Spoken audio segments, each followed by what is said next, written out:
Well, hello and welcome to episode number 369 of the Plane Talking UK podcast.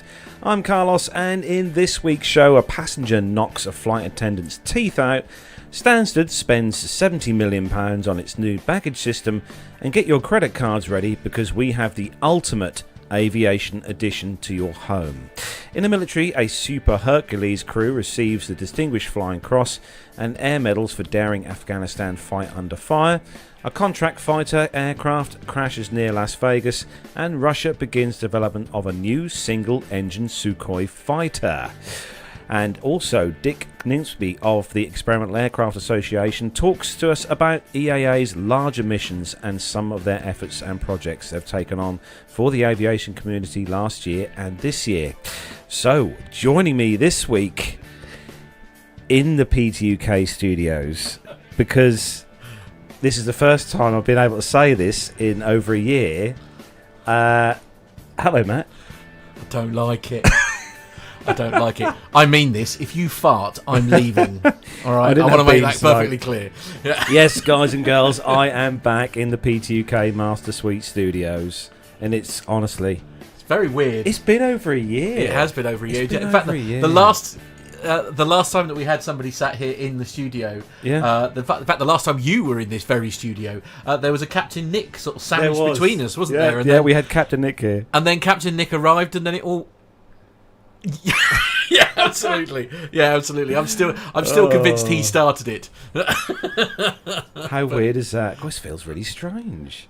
Lovely. All right. It's not anyway, I put the Hoover round specially. I hope you realise. And moving on to introduce the next guest, or guest host or host of the show, is of course the legend that is over in his sprawling mansion in Buckinghamshire. It is of course Neville Bounds. Again for some more, and a nice text from the NHS, our National Health Service, saying would I like to come a bit earlier for my corona jab next week, so I'm going to be doing that, so that's great. They said that I was in the high risk category. They actually mean old. No. So, yes. So we're doing a bit of that on Bank Holiday Monday. What a great way to spend a Bank Holiday morning, having a I know, Nev, but bigger picture and all that. You know, that's what we want to look at. I'm not knocking it, mate. Yeah. Absolutely. No, they saw that banana on the drive, Nev, and thought that man needs another shot. A miracle? You people have said that previously. So. Quite, absolutely. And also joining us this week, good to have him back again. And he's joining us all the way from a different location this week. It is, of course, the legendary Armando. Hey, guys. As usual, it's happy for me. It's happy for me to be here in person for you. It's very good. It's nice. So he's turned into Borat all of a sudden. Yeah. Oh, no. So where are you then, Armando? It's Memorial Day weekend here in the United States, and it's a holiday weekend. So we are actually up in Northern Virginia visiting family and attending a wedding, which is going on right now. So I'm really appreciative that the podcast... No, I'm just kidding. Now the wedding's tomorrow. But yeah, we're just up here visiting family, watching some folks get hitched. Lovely. Wow. That's one way of putting it. Can I just say about Armando's Wi-Fi? Because hotel Wi-Fi is notoriously... Yeah, I mean, I don't want you to say anything. I can't believe you just said that 4 minutes into the show. Yeah, I can say it's like, please stop talking. Don't say anything. Armando paid the extra $5 for the 10 meg. Right. Okay. Anyway, if I log off suddenly, it's to pay the $5 for the high-speed internet. I will be right back. Fair enough. Duly noted. Right. So moving on then with the show. Just it's so good to be back in here again. I don't know. It's weekly roundup time, and we've got a little bit of bits and pieces to bring up. Nev, haven't we, on there this week? Yes, I was slumming it on Air Cargo News this week, and it says that SAS has appointed Anko van der Werf to its board of directors, as well as into the role of president and chief executive, effective from mid-July 2021. Van der Werf currently leads the airline group at Aviation Holdings in Colombia. SAS also appointed Carl Sandland, chief commercial officer at SAS, as acting president and chief executive as of today, succeeding Richard Gustafsson, who will leave the company to join SKF on June the 1st. Now, Carl Sandland is actually a friend of a friend, would you believe? So I'm going to see if we can get an interview with the chief commercial officer of SAS, and we'll see how we get on. That'd be very cool. I'd love to have someone from the SAS on. They do some really good missions. So right, okay. I had to get that one in there. Did you though? Yeah, I know. So for me this week, we've got a little bit in here on the Boeing program. Obviously, we talked a few weeks back about that wonderful new engine that Rolls-Royce are developing, the UltraFan, and talks on new Boeing jet program confirmed this week by Rolls-Royce. So it's fairly well documented that Boeing is exploring the opportunity for new aircraft. Rolls-Royce Chief Executive Officer Warren East said it's an annual meeting on Thursday.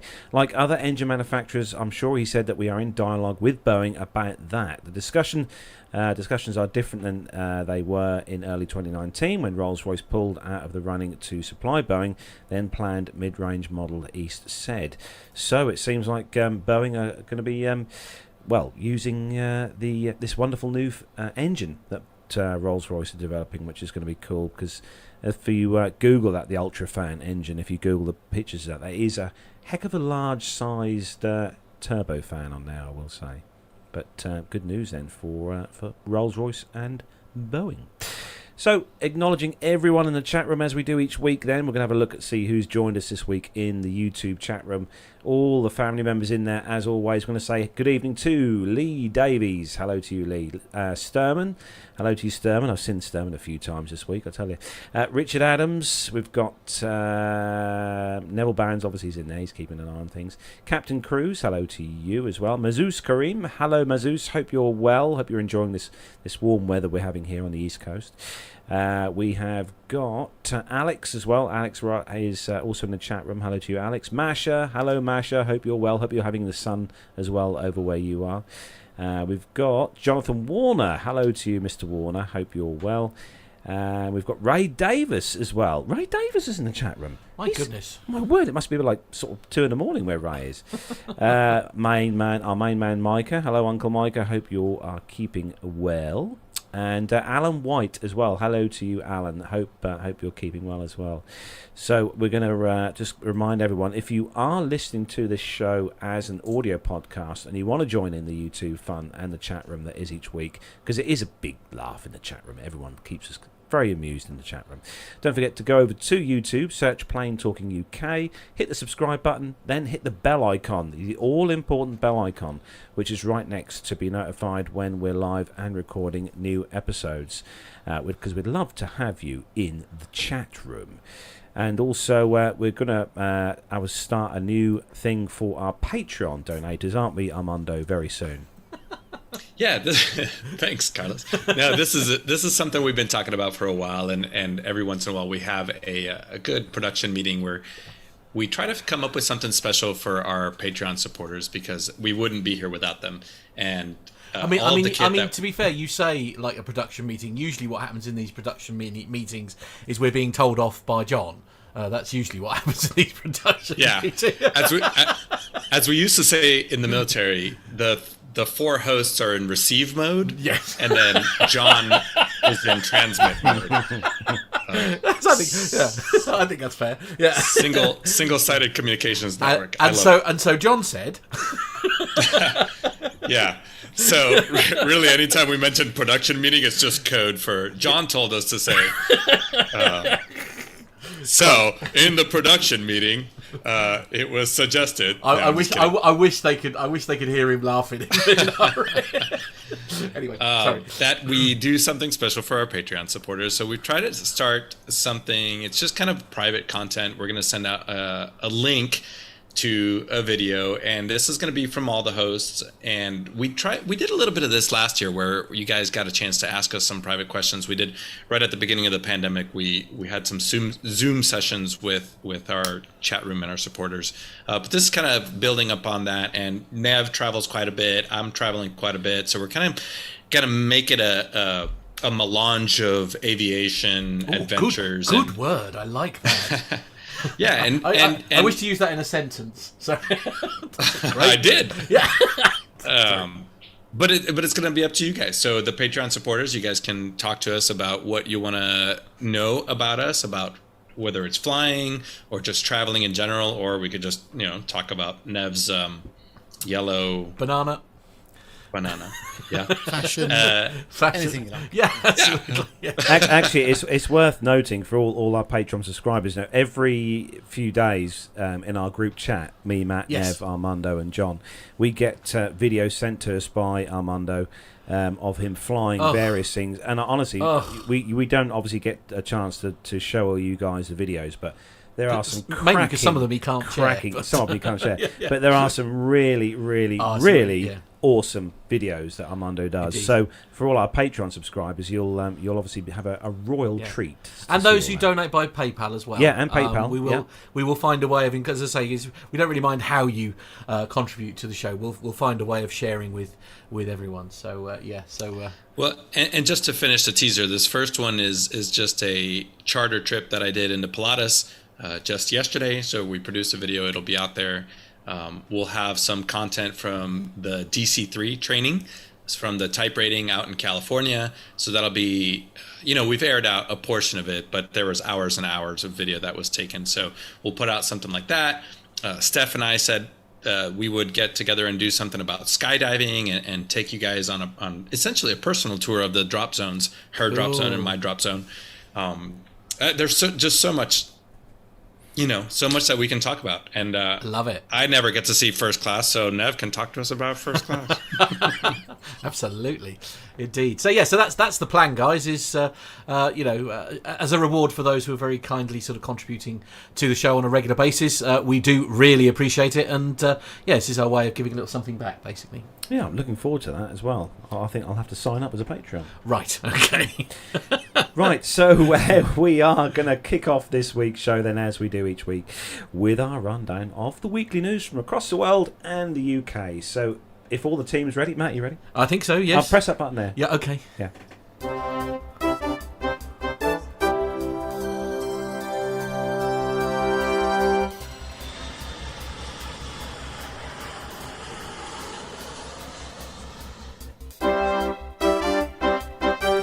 So, kicking off this week's first news story, and I think everyone in the world knew what happened earlier on this week with a Ryanair flight and a certain country. But this comes to us from that. Yes, I know. We all have some very, very, very strong opinions on this. Actually, this comes to us from Av Herald, loads of sources, Twitter, FlyingIreland.com, airlinerlive. .net, ICAO.int and Fluggroove.de, but to name a few. Exactly, John, thank you.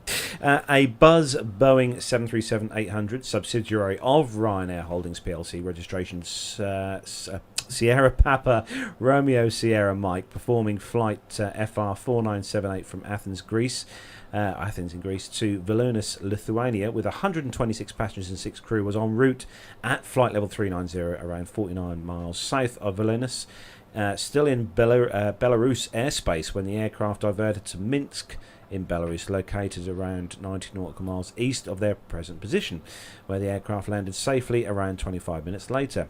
There were claims that the MiG-29 fighter, the aircraft that had been dispatched to intercept and force the Boeing to Minsk, the aircraft remained on the ground at Minsk for around 7 hours, then continued. The flight reached Vilnius. Blimey, what's in this wine, Matt? With a delay of 8.5 hours. About 14.5%. Thank you. According to the data from Flight Radar 24, at the time, the crew turned towards Minsk as there was only 72 kilometres to Vilnius, as opposed to the 183 kilometres to Minsk. On May the 24th, Aviation Herald received the first concrete information that Roman Protasevich, a Belarus citizen, and his girlfriend were detained in Minsk and could not continue their journey. In addition, 3 Russian citizens did not continue their journey to Vilnius. Roman Pasevich is a former editor-in-chief of one of the popular Telegram news channels in Belarus, Next Alive, and had fled the country by the time the authorities put him in on their terrorist list last November. It's believed that he faces the death penalty in Belarus. The EU Commission President Ursula von der Leyen said in a statement the EU Council is discussing sanctions to impose on Belarus, and they were going to keep pressure on the regime until it respects the freedom of opinion in the media. And Roman Prasevich must be released immediately, they said. Ryanair's Michael O'Leary, obviously he's going to step up to the plate, said he called it a state-sponsored hijacking and praised the crew who did a phenomenal job to get that aircraft almost and the passengers out of Minsk after 6 hours. Ryanair issued updates saying that Ryanair condemns the unlawful actions of Belarusian authorities who diverted the flight to Minsk on the 23rd of May, which was an act of aviation piracy. The UK Transport Secretary Grant Shapps said he has instructed the CAA, or the Civil Aviation Authority, to request airlines avoid Belarusian airspace in order to keep passengers safe. Following an emergency meeting of the International Civil Aviation Organization, the United Nations Aviation Agency, representatives from 36 nations composing of the Council decided to launch an investigation into the alleged forced diversion of the flight by the Belarus regime. So we all have some very strong opinions on this. I know I've read many on Twitter and social medias. And Nev, kick off with you first. What are your thoughts on this situation? Well, this has got to be nipped in the bud immediately, hasn't it? Because there's the opportunity for copycat stuff here, and I think I'm right in saying that Belarus is the only European country that still has the death penalty as well. So you've got all that going on, plus you've got the politics of it, but actually you've got airline and passenger safety, which is what it's all about. And considering that is the number one priority of every single operator, this must have been a pretty scary moment. And I think the skipper obviously did exactly the right thing, because had he continued to his destination without diverting, then goodness knows what the outcome could have been. But I think ICAO, I think the EU and anybody else that's involved with this has got to take a massively strong stance. And I hope they do, because there cannot be allowed to be a repeat of this. Armando, obviously you're over in the US, but obviously you all heard about this over there. What do you guys think about this? Yeah, of course, I couldn't agree more with Nev. I think it's something that the rule of law has to be respected, and this is a slippery slope. And you're exactly right, Nev. I think the captain and the crew probably took the path of least resistance, put the airplane on the ground, followed the instructions, because there's not a lot you can do when there's a MiG-29 sitting off your wing.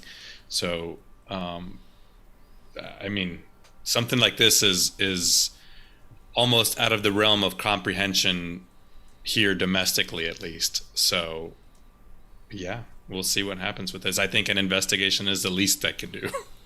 I mean, I'm not in any way qualified to sort of talk about this really, but I mean, from my perspective, I'm just sort of thinking, I mean, what on earth must that have been like for the crew in the View, is involved in something like this? I mean, I can't think of anything more horrific, frankly, to be involved in. Well, the crew actually practices intercept procedures. That intercept procedures are taught all the way from your PPL, from your private pilot's license. That's something that came about after 9/11 here in the States, and then I think promulgated out to Europe. But there are standardized intercept procedures. Now, this crew probably did not know that they were being forced down for this specific reason. They just were hailed and saw the fighter jet, and we are taught to comply. In most cases, you're going to comply, and they're probably wondering what it is that they did wrong, but they're surely they must have thought there must be a good reason that this aircraft, and they may, if it was me, I would have thought well, they may know of a threat to this aircraft that we don't know about. Yeah, absolutely. Yeah. So compliance. Well, and if you probably was not a question. No. Well, and of course, if you have got a fighter sort of sat on the side of your wing, as you say, I mean, it's as you say, you're responding in the same way that jets here in the UK have often been guided back to Stansted, for example, if there's been any, sort of something that's rang an alarm bell somewhere. I mean, it's sort of, as you say, I suppose it's just procedure. Yeah, go on. Well, we're going to get people suing Ryanair because of their stress because of seeing a MiG out of their window. I mean, yeah, I don't know about that, but yeah, it's a bit of a funny one. Anyway, we could talk about that one. We could talk about that for ages, but I guess we should leave it there. There's only one person actually. Before we move, there's only one person I know who'd love to look out the window of a Ryanair plane and see a MiG sitting on the Mr. wing. Warner, by any chance? Mr. Warner, yeah, absolutely, yeah, 100%. Yeah, he'd be a little bit excited. He's watching in his car whilst at work, by the way. Yeah, brilliant. Yeah, really struggling. Anyway, story number 2. Oh, this story is an unusual one. I think it's safe to say. Wow. And the headline is: Passenger knocked out flight attendant's teeth in alleged clash over masks. So the story comes from various sources: theindependent.co.uk, QC.com, to name just how USA Today, all sorts of bits and pieces.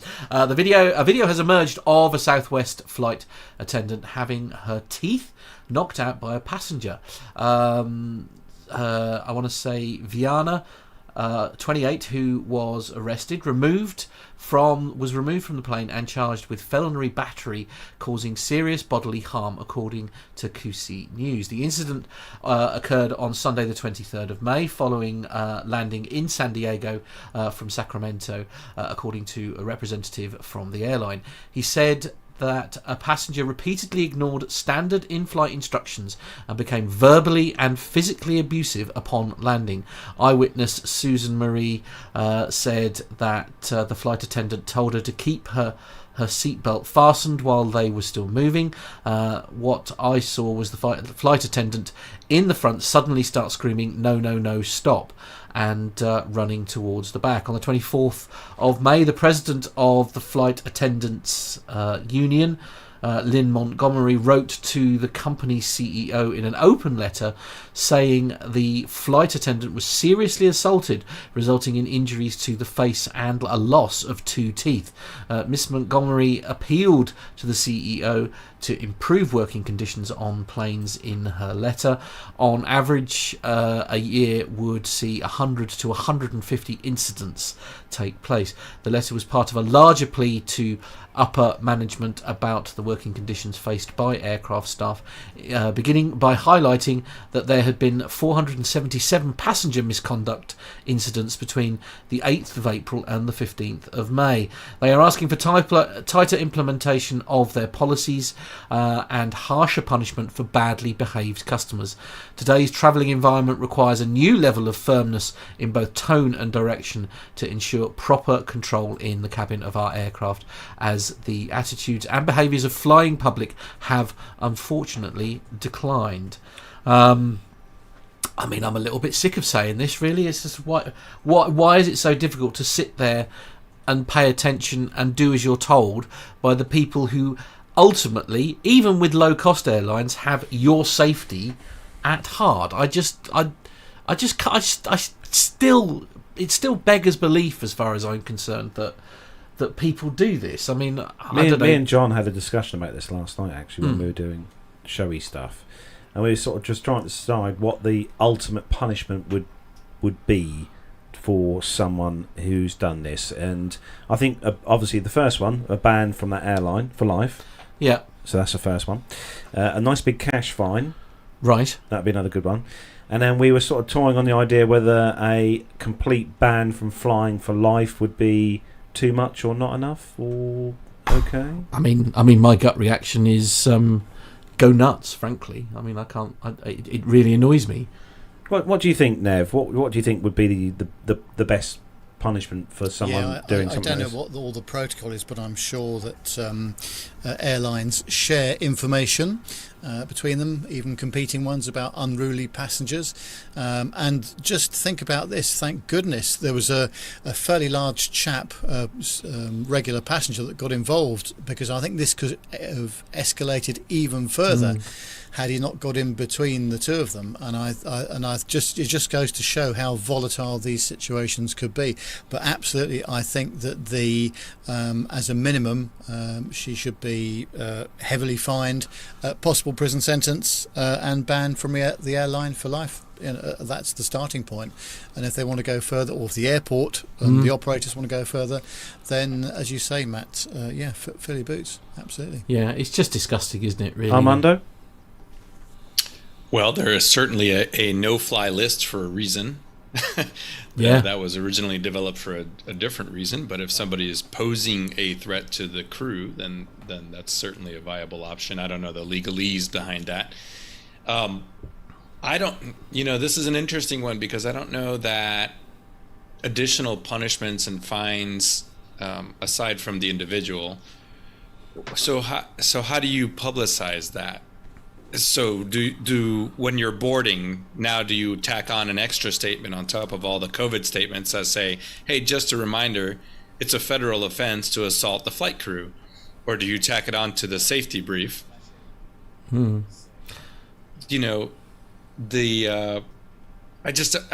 think, in my opinion, that somebody that has this in their mind, that this is an acceptable action in their mind, probably doesn't understand the consequences already of flying, and that any offense committed on an aircraft is a federal offense. They're probably not thinking that already, or they're unaware of that fact. So perhaps a public campaign, but where do you put it? Do you stick it in the fine print when you buy your ticket? I don't know. I still don't get that it needs to be. I still don't get that it needs to be mentioned at all. Do you know what I mean? It just should be a fait accompli, shouldn't it? And in fact, Micah is just saying, as a suggestion, maybe not just ban them from one airline, but ban them from all public transport. The individual cannot be trusted to be transported with other people. And I can't say I don't disagree. Good comments in the chat. Sturman says 98% of humans equals self-centered idiots, 2% of people equals decent people. Right. And also Airliners Live says, throw them out the emergency exit mid-flight over Belarus.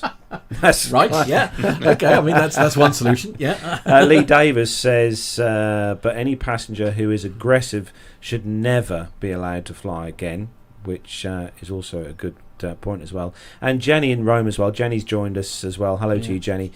She says they should be banned to protect other passengers and crews. Indeed. And actually, Alex Robinson had a good comment in the chat room there. If we can pop that back up again, please, John. Who's just saying, do we need to be telling passengers that committing battery is also illegal on an aircraft? I mean, as you say, it's not legal, frankly, here on the ground. That's the thing for me. That's where I sit. Tony S is saying, make an example of them. A mandatory prison sentence would soon get the message out, which is possibly true. Yeah, possibly. Armando, I have no doubt that this individual will be prosecuted, and they'll face the justice system. It's just from a legal standpoint, the airline, I'm sure, can ban her for flying their airline. Possibly her home airport or the airport of origination could enforce some kind of ban or a trespassing thing. I just don't know that legally that you could just ban somebody from flying like that outside of the terrorist no-fly list here in the U.S. But I mean, is there a sort of like a human rights issue here? Then perhaps is that what you're getting at? Well, no, I'm not going into human rights. I just mean from a legal standpoint. Right. I don't know that there's a way to ban her from flying outside of a terrorist charge or a piracy charge or something like that. I mean, is punching an air steward in the face any worse than carrying a bomb? Well, that's the thing. It depends on how they prosecute her. Indeed. Anyway. I mean, it is a federal offence. So I think that we could beat this story to death, but we better not do. We'll move on to the next story. But the next one, Nev. And, oh no, wait! You are in the studio. I can now punch you when you do crap jokes. There you go. You. So, I've missed that. I had my jab in that arm. I have missed that. Oh. Anyway, Nev, we're going to move to BA for this next one. We've gone from state-sponsored piracy to full-on punch-ups on the aircraft. Right. But now we bring the pace and the tone down to a nice, warm and fluffy British Airways. And on businesstraveller.com, it says that BA has announced an increase in the minimum number of seats available for reward redemptions on all of its flights. The carrier said that it has doubled the guaranteed minimum number of reward seats in short and long-haul economy and business class cabins, as well as adding a minimum guaranteed availability in World Traveller Plus for the first time. The extra availability takes effect for flights from July the 28th, and those bookings are available from today.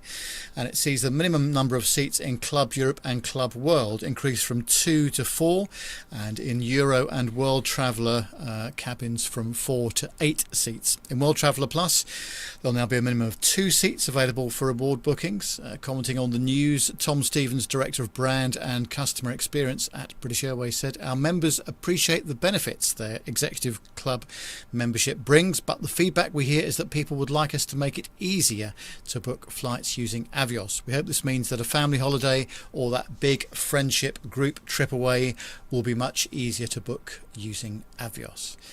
Well, that's all very well. It doesn't seem overly generous, I have to say, and that's probably because the airline needs every single pound it can get back into the system. So it's probably not in the habit of giving away too many free flights, but it's a step in the right direction, and it might just encourage people to perhaps upgrade to a more plush and more expensive cabin. So maybe they get some more revenue back in that way. But that's a good bit of news, I've got to say. Yeah. I mean, is this one of those actually where we're in the unusual situation where perhaps we're giving the airlines a little bit more slack than we would do normally? Because, I mean, there's no two ways about it. This has been a disastrous sort of 18 months for the aviation industry, hasn't it? Yeah, the thing is that, I mean, BA typically we're in the business of issuing vouchers with quite long periods for expiry actually as well. So they need to get people back on the aircraft, but not just in the cheap seats. You know, that they have been missing the business traveller and especially the long haul business traveller, and that's where the revenue really comes from. Frankly speaking, 350 quid return to New York on BA in economy doesn't make them a lot of money at all, and so they need to be at the higher end.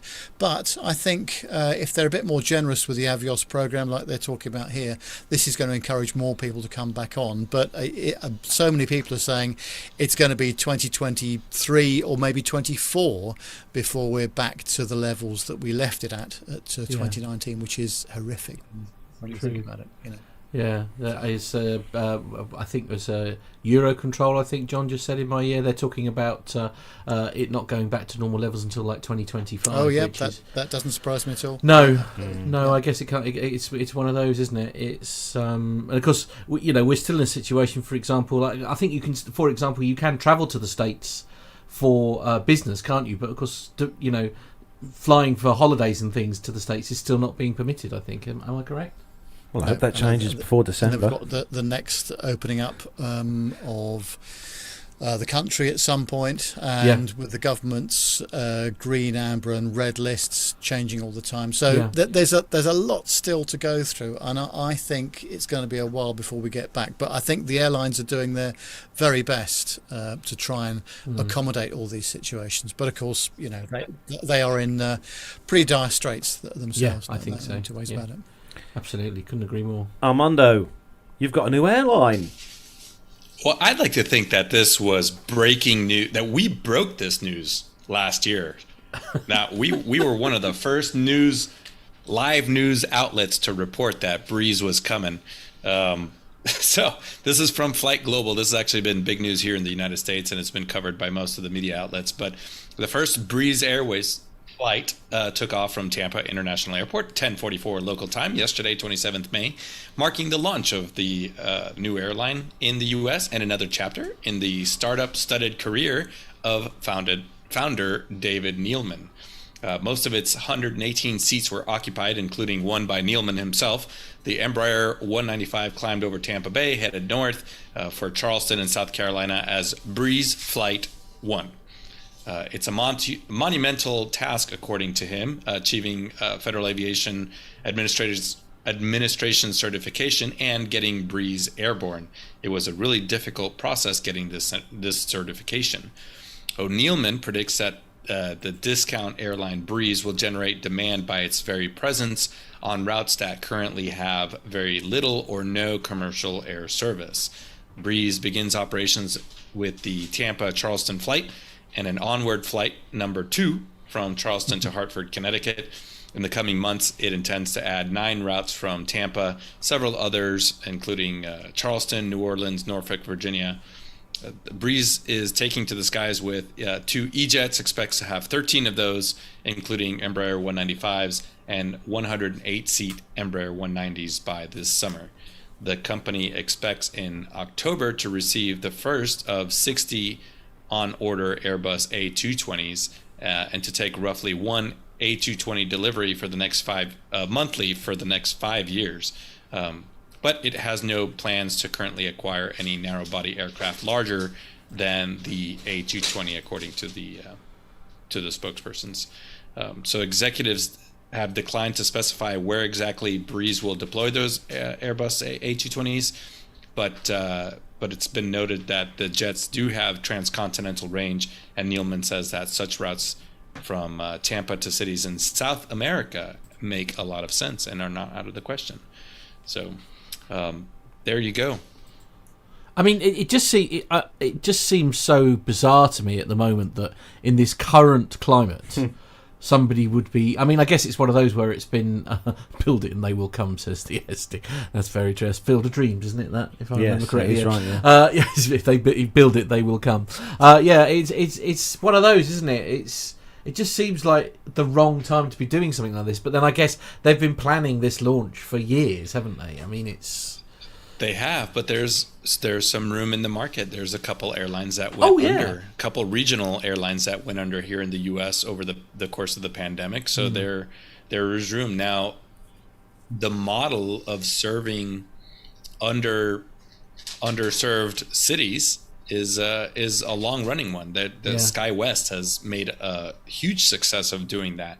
SkyWest does a combination of code share routes in addition to essential air service routes. Those are Department of Transportation, call it subsidized routes. And in addition to that, they've created some routes that are from underserved cities into the hubs. So it's a model. It's worked before. So I think there's some room in the market. And like anything else, we wish them the best. Absolutely. Yeah, I definitely don't disagree with you there. Sorry to interrupt. Sorry, Dirk S is saying you can read all about that first Breeze flight on Jason's Twitter account. That's Jason from AvTalk. AvTalk, yes, yeah. Of course, yeah, absolutely. Yeah, the guys from AvTalk. Yeah, absolutely. While we're on air, actually, I'm going to interrupt proceedings, if I may, for some breaking aviation airshow news that Mr. Warner has just sent over to me. I don't like it. Can I kick him out of the studio, please? Anyway, be serious for a moment, if we may. This is a tweet from Flying Legends, actually. It says, "Dear friends of Flying Legends, in the light of yesterday's message from our Prime Minister and the uncertainty surrounding the UK opening fully for business, it is with deep regret and a heavy heart that we must cancel this year's event. We understand the government's careful position, but cannot safely stay the course in the light of the potential loss and lack of clarity so close to showtime. We sincerely apologise for the disappointing news, but the circumstances are truly out of our control. We will be reimbursing all of you, our faithful friends of Flying Legends, who prepaid for tickets in the coming days. On a personal note, and in the name of the whole team at the Fighter Collection, who have worked so hard this past year to prepare the aircraft and the show itself. Please know that this decision has not come lightly. We are very sad, but pray that next year will be COVID-free for all, and that Flying Legends 2022 will be an absolute classic. Thank you for your understanding and for your dedication and support. Yours sincerely, Nick Gray, Director of Flying Legends. So that's literally hot off the presses while we were on air, as it were. What sad news.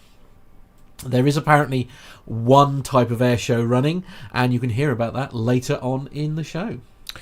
So, moving on to the next story then, and it looks like Stansted Airport found 70 million quid down the back of their sofa. Oh.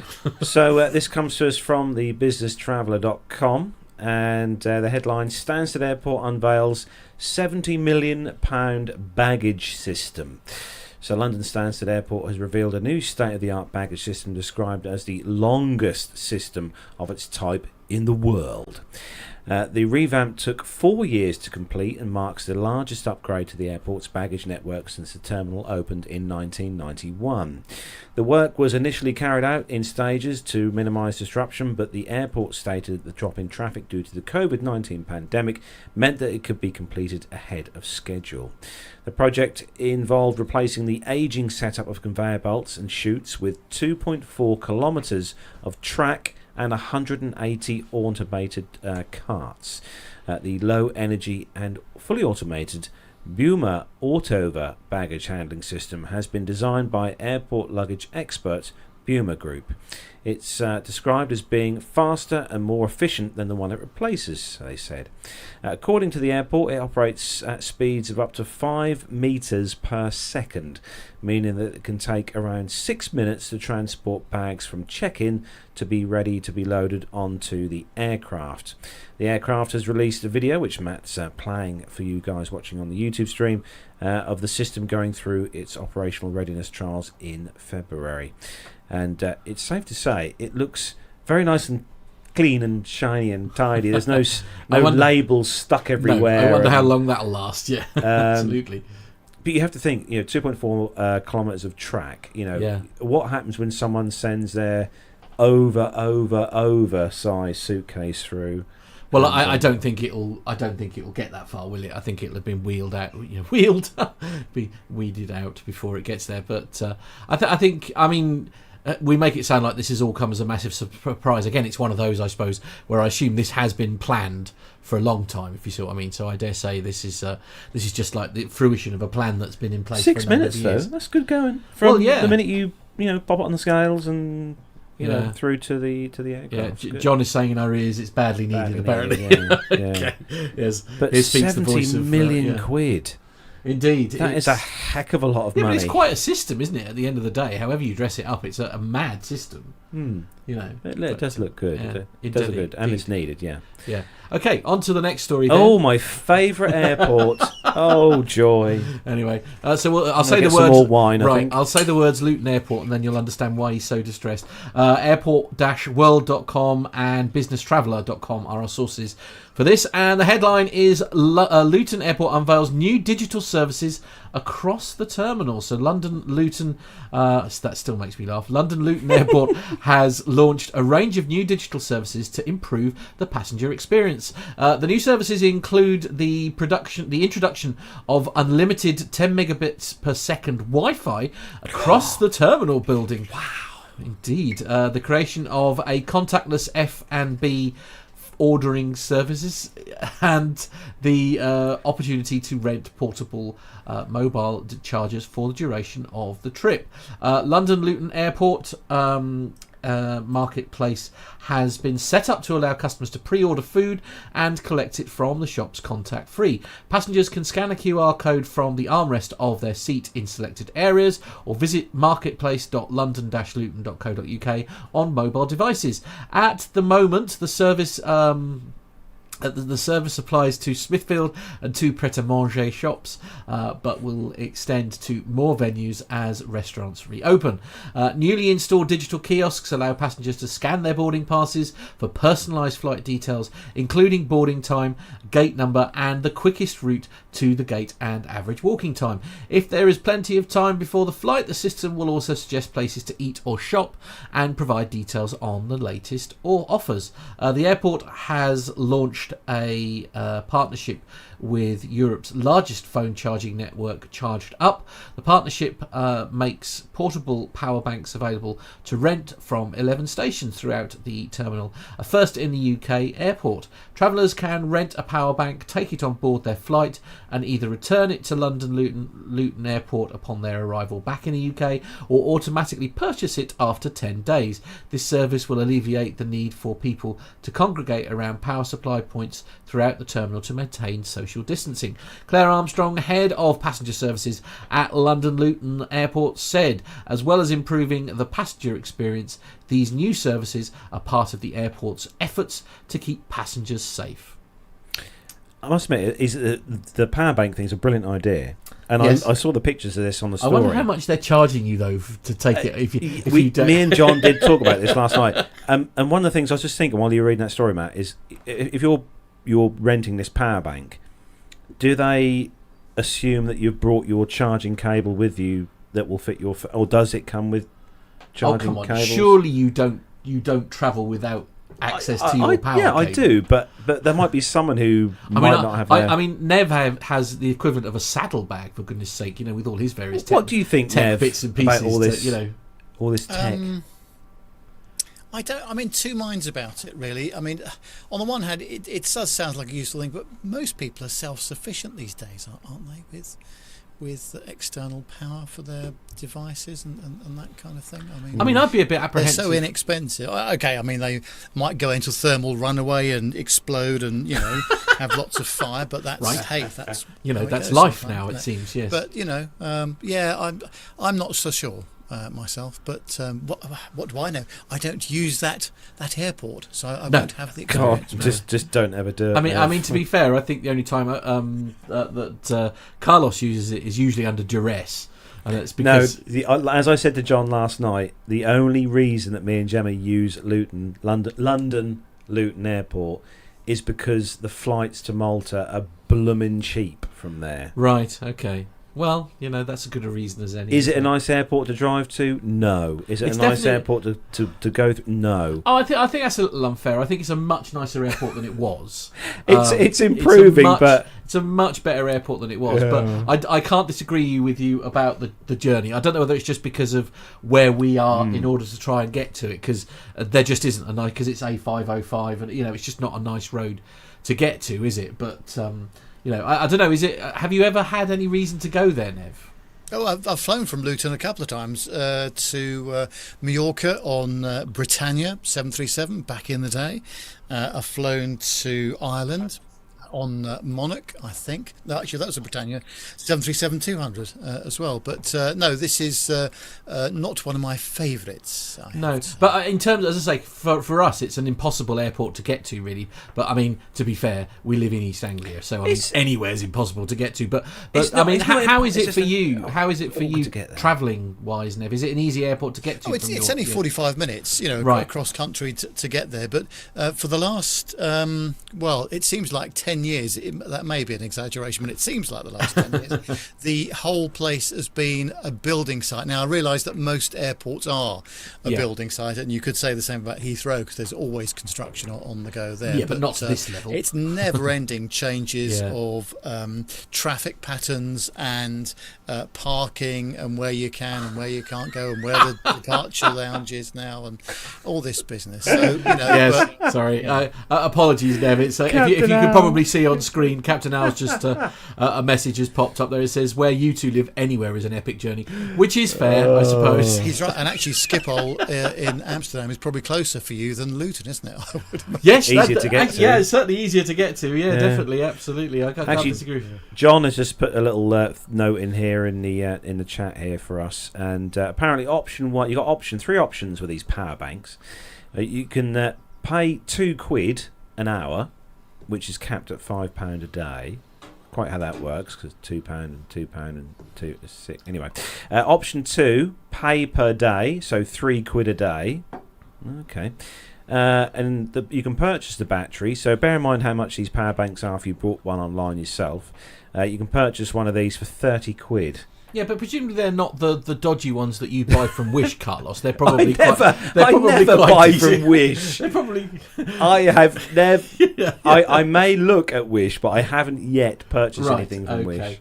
I mean, I don't think £30 is too bad a price actually for the power bank, and it's presumably a reasonably quality. It's probably product. a certified. Well, one. Quite exactly. Yes.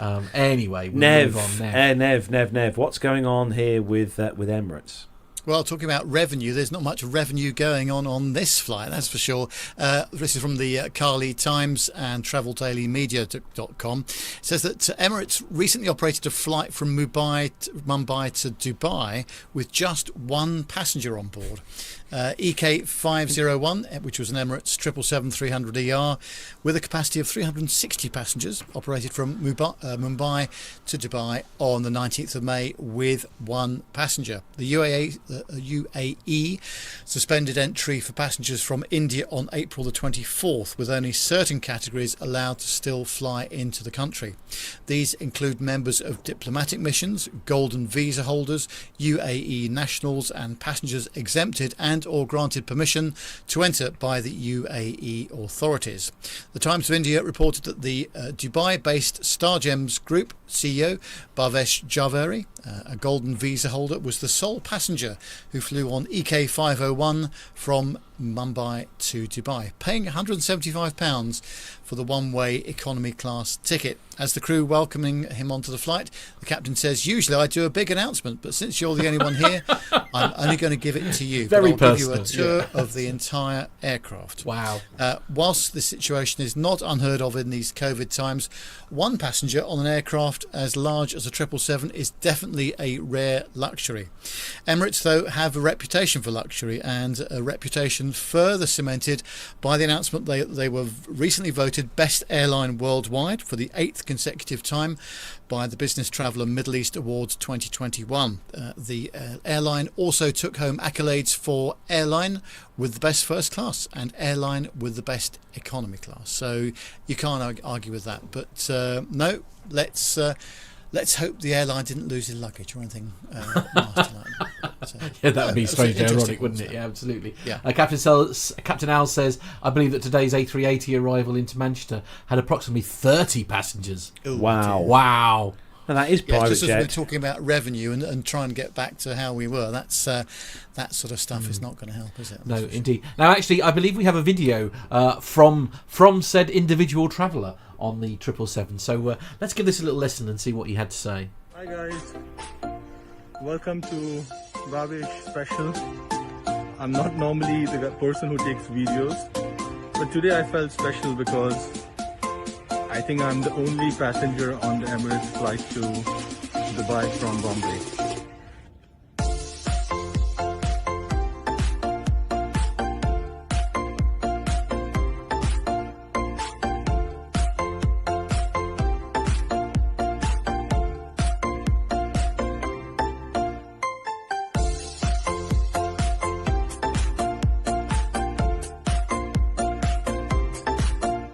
Thank you for escorting me to the flight. Have a safe flight. Thank you.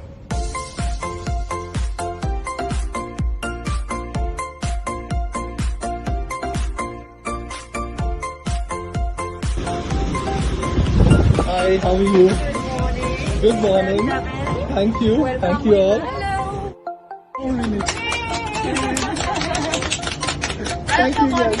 Thank you so much. You're welcome. Usually I do a big PA announcing the flight details, but since it's the only one here on board, I'm going to give it to you. Yeah, thank you.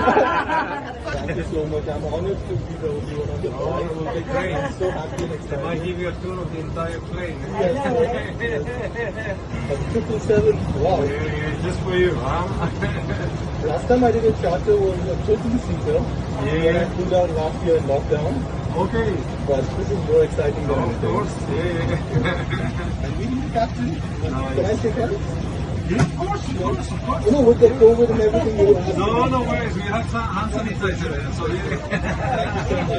Thank you.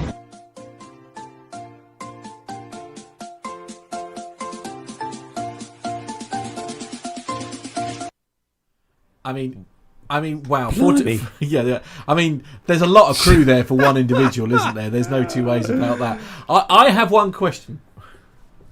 I'm sorry to butt in. Go on, Nev. Vertical video. Oh. Of course, outrageous. Sorry, where am I? Yes, I should have stretched it for you or something. I do apologise. Yeah, it's. I mean, all these people. It's just yes. Right. I hope they didn't. I had a question as I was watching that too. I think did he get upgraded? Is my question. If you've got that many seats, can you imagine being the one person at the bulkhead looking through that little see-through curtain into first class that's empty and looking behind you and it's all empty? Either that, or he got that seat at the very, very, very, very, very last row, which doesn't have full recline because it's got. I mean, to be honest with you, I don't think even I would be bothered. You know, if I've got an entire aircraft all to myself, I'm really not going to care. Do you know what I'd love to do if that was me on that flight? I'd love to There's a lot of things you'd have done if it was just you. Well, on I'd love to go on the flight Yeah. deck, yeah, to be fair. But I'd love to start at the back of the aircraft and run all the way down one aisle to the front, and then go down, run all the way down the other aisle to the back. When was the last time you did any running, Carlos? Just for the sake of doing it. Oh dear, never mind. Well, there we go. All part of the fun. It's just, I mean, Nev. I mean, you'd have loved to have been the only one on a flight with something like this, wouldn't you? Oh yeah, definitely. I'm not complaining about it too much, but yeah, I mean, these things are going to happen, aren't they? There's going to be anomalies with these sorts of flights, and this is going to happen for a while, I think. Yeah. And so we're going to see, large, long-range aircraft with not very many people on. Basically, I mean, if you think about the BA 777 operation out of Heathrow in the last 9 to 10 months, that's been almost entirely cargo. Hardly any passenger flights. So, yeah, you're going to get one or two of those, definitely. Indeed. Armando, moving on to story 8 for the next one. Yeah, this I guess we should just file it as an update to MH17. So this is from Reuters.com. Judges overseeing the murder trial of 4 suspects in the 2014 downing of Malaysia Airlines Flight 17, which was downed over rebel-held eastern Ukraine, viewed the wreckage of the plane this last Wednesday, 2 weeks before prosecutors are due to present their case. MH17, as a reminder, was flying from Amsterdam to Kuala Lumpur when it was hit with a missile fired from territory held by pro-Russian rebels during the fighting with Ukrainian government troops. International investigators came to that conclusion. All 298 people on board were killed, 2/3 of them Dutch nationals. Now, the Netherlands, citing the use of a Russian missile launcher bought from a Russian military base, still holds Moscow responsible for the deaths. Of course, Russia denies any involvement. So far, the trial hearings, which began in March 2020, have been taken up by procedural issues with no evidence heard or witnesses being called. On June 7th, prosecutors are due to make their opening statements in the case. They have brought charges against 3 Russians and a Ukrainian, all of them at large, accused of playing a part in shooting down the aircraft. Now, the remains of the plane were recovered from the crash site and reconstructed in a hangar at an airbase in the Netherlands, where they were viewed by judges, lawyers, prosecutors, relatives of the victims. The defendants, the 3 Russians and the 1 Ukrainian, have not attended the hearings so far. One of them has been appointed to with a defense team, and the others are being tried in absentia. There you go. So the defendants maintain their innocence, but there's a lot of controversy and everything surrounding this whole incident when it happens, but it just shows you don't know how long these things take. This happened, what was it, back in 2014? 2014, yeah, this happened, and we're now in 2021, and this is still ongoing. The trial is still ongoing. But then, to be fair, this is also an exceptional circumstance, isn't it? So, I mean, normally something wouldn't take this long, but because of because of what's involved here and what's at stake. I mean, it's like any major investigation; you literally can't leave any stone unturned, can you? It's interesting to know, actually, the investigators done the same thing as they done with the TWA 800, where they built the reconstruction rounds, the mesh with this, and they actually rebuilt as much of the front section of that 777. Wow, okay. To work out what had gone, what had happened. So, gosh. Yeah, I think many air crash investigations end up doing that. Now, we just did an article not too long ago, a couple of weeks ago, about TW 800's remnants being dismantled after they had been used for investigator training for many, many years. And that was done in consultation with the families of the victims, of course. But advances in technologies, and now you have 3D modeling, and you're able to put the pieces all back together virtually almost. Yeah, I think episode 357, John just said, is where we highlighted that story. So, moving on to the next story, and this is one of those ones for all the people like me who love to have pieces of aircraft in their homes. And this comes to us from 1mileatatime.com. And so if you've got a few spare quid laying behind the sofa, just like Stansted had that 70 million quid behind their sofa, you could go to a company and buy this lovely piece of kit. So Board Bar is a Cologne, Germany-based company that any aviation geek should appreciate. The company produces airplane trolleys that you can proudly display in your home or office. They're not cheap, but they are high quality and ridiculously beautiful. I know Matt's got some pictures of these, actually. Oh, have I? Okay, while the company creates generic airplane bar carts for consumers, it also has a licensing agreement with both Lufthansa and Pan Am. Well, the company is now partnering with a third airline, American Airlines. If you remember, cast your minds back to when American had their original livery. They had that wonderful polished aluminium bellies on their aircraft, which looked awesome. So Border Bar's newest product is a trolley with the iconic retro American Airlines logo. As it's described, the trolley is made of polished stainless steel, silver anodized frames, and over 500 hand-placed rivets. The basic American Airlines retro cart comes in at a cool €1,694, and shipping to the United States costs €195, bringing the total cost to Armando of €1,889. That is $2,300, Armando, if you've got that in your wallet. No? Wait, so if I want a beverage cart from American Airlines, I got to pay in euro to a German company to ship it back to me? That's true. That doesn't include potential further customization options for the interior, depending on what your plans for the bar are. Ultimately, Board Bar has turned galley carts into art. These aren't used, but rather manufactured specifically for customers, and the quality reflects that. So while they're not cheap, they look like an awesome bar or living room feature for any av geek who can swing it. So it's in the pictures on there, and I'd get one myself, but that would end in divorce. So what do we think? Dirk actually said in the chat room there's a company in Germany selling whirlpools made out of A320, A340 that is inlets. Next level cool. That is next level cool. What's a whirlpool? You've got one in the back garden. Oh, swimming pool. Yeah. Oh, okay, right. Sorry, I'm with you. Ish. Okay. That's not a swimming pool, Matt. That's a hot tub. Okay. No, I don't know. By the way, this is just for Lee Davies, but yeah. Yes, hold on. Where's the music? I feel like I need some kind of scary music. Yeah, absolutely. It's a bit. I'll take all the British Airways crockery that I bought, and then what was that bag? Louis Vuitton bag that in the shape of a sea thing, and I'll stick that all in the American Airlines beverage cart. Right. Okay. So Nev, I'm guessing starting quite the collection there. I'm guessing you're not going to get one of these for the old Pinot. No, but I'm thinking that that could make a nice enclosure for a sub-base unit, actually. So, nice. I think there's some possibilities there for my studio upgrade. So I'm thinking that could be a possibility. Yeah. I mean, will Mrs. Nev speak to you again? That's the question. Well, it won't matter because I won't be able to hear her. So, it's irrelevant. Right. Okay. Fair point. Okay. Duly noted. Moving on to the next story. And Nev, we are moving to your neck of the woods. Yes, we are. And this is a great story. I'm really pleased to be able to talk about this one. It's on bbc.com.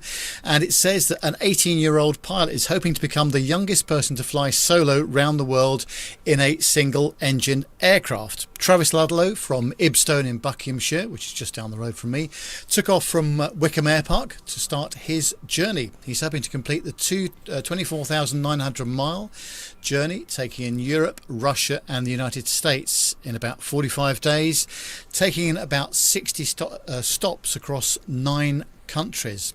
His father, Nick, said that Travis first came up with the idea when he was 10 years old.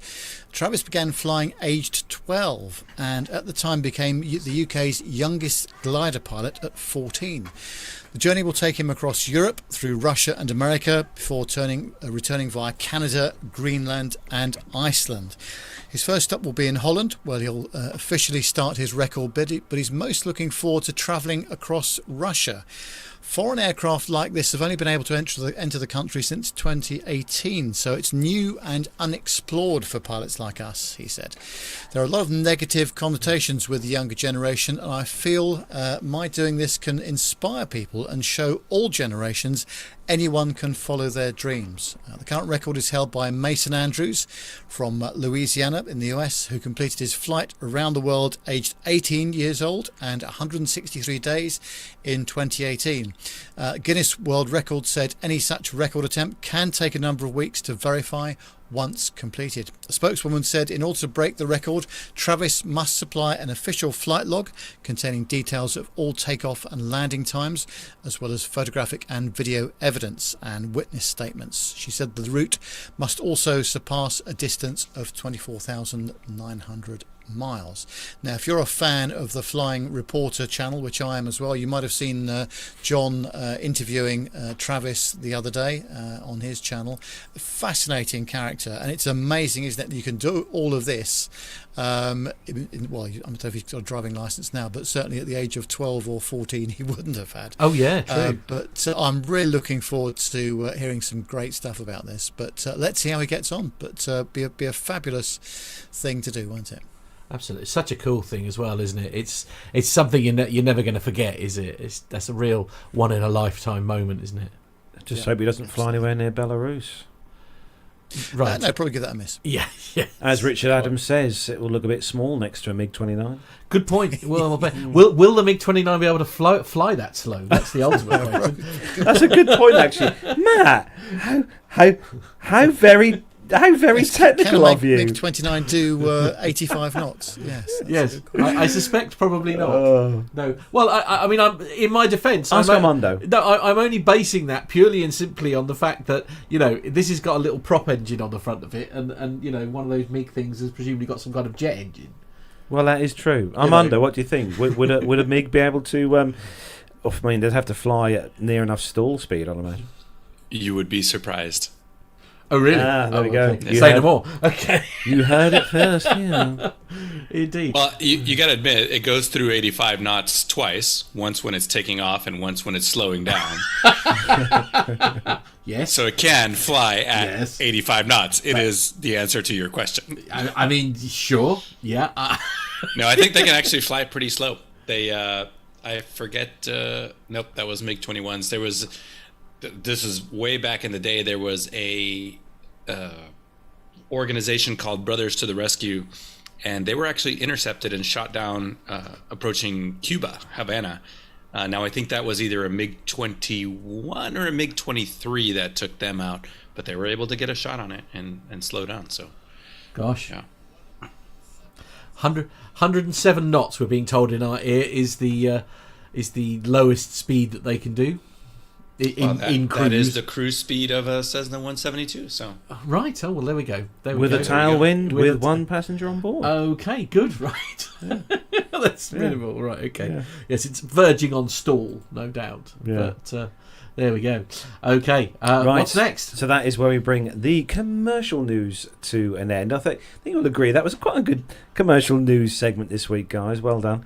We're going to move on, and we are going to come to you with the military news just after this. Are we? Oh, okay. Right. Sorry. Yes. No, that was the wrong button. Seamless. That went. Seamless. No. Okay. It's supposed to be a plain truth. That's what I thought. But we'll do it in reverse, shall we? Let's have an ad and then we'll have a plain truth. Yeah, we'll do that. And the plain truth. Which one is it, John? Sorry, just remind me. It's medical emergencies is the plain truth. So we'll have an ad and then it'll be medical emergencies with me and Captain Al. Well, welcome to our London studios. Welcome to the A320 Lounge webinar tech presentation, obviously for the 320 series. Welcome to the A320 and 737 Lounge, bringing technical refresher courses directly to you. Using our cutting-edge broadcasting facilities, enjoy a fully interactive technical refresher course from the comfort of your own home.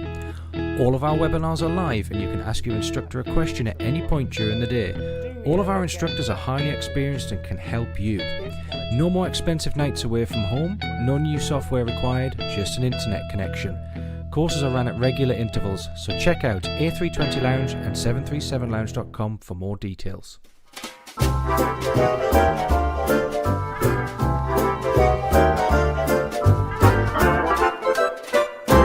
Hello and welcome to another Plain Truth, and joining me as always is your friend, my friend, he's everyone's friend. It is Captain Al. Hi, Captain Al. Very good evening, Matt. I hope you're well. Yes, I'm very well indeed. I'm very well. Okay, right, we're going to get stuck in, if we may, with a slightly nerve-wracking subject, I suppose, and that is the one of medical emergencies on board. I mean, there are, I've only seen them in films, I have to be honest, where they're sort of, you've heard the message, is there a doctor on board? But if somebody is taken ill in the air, what is the procedure? What usually happens? Okay, it's a really good question. So let's start off with the fact that the cabin crew are trained in first aid.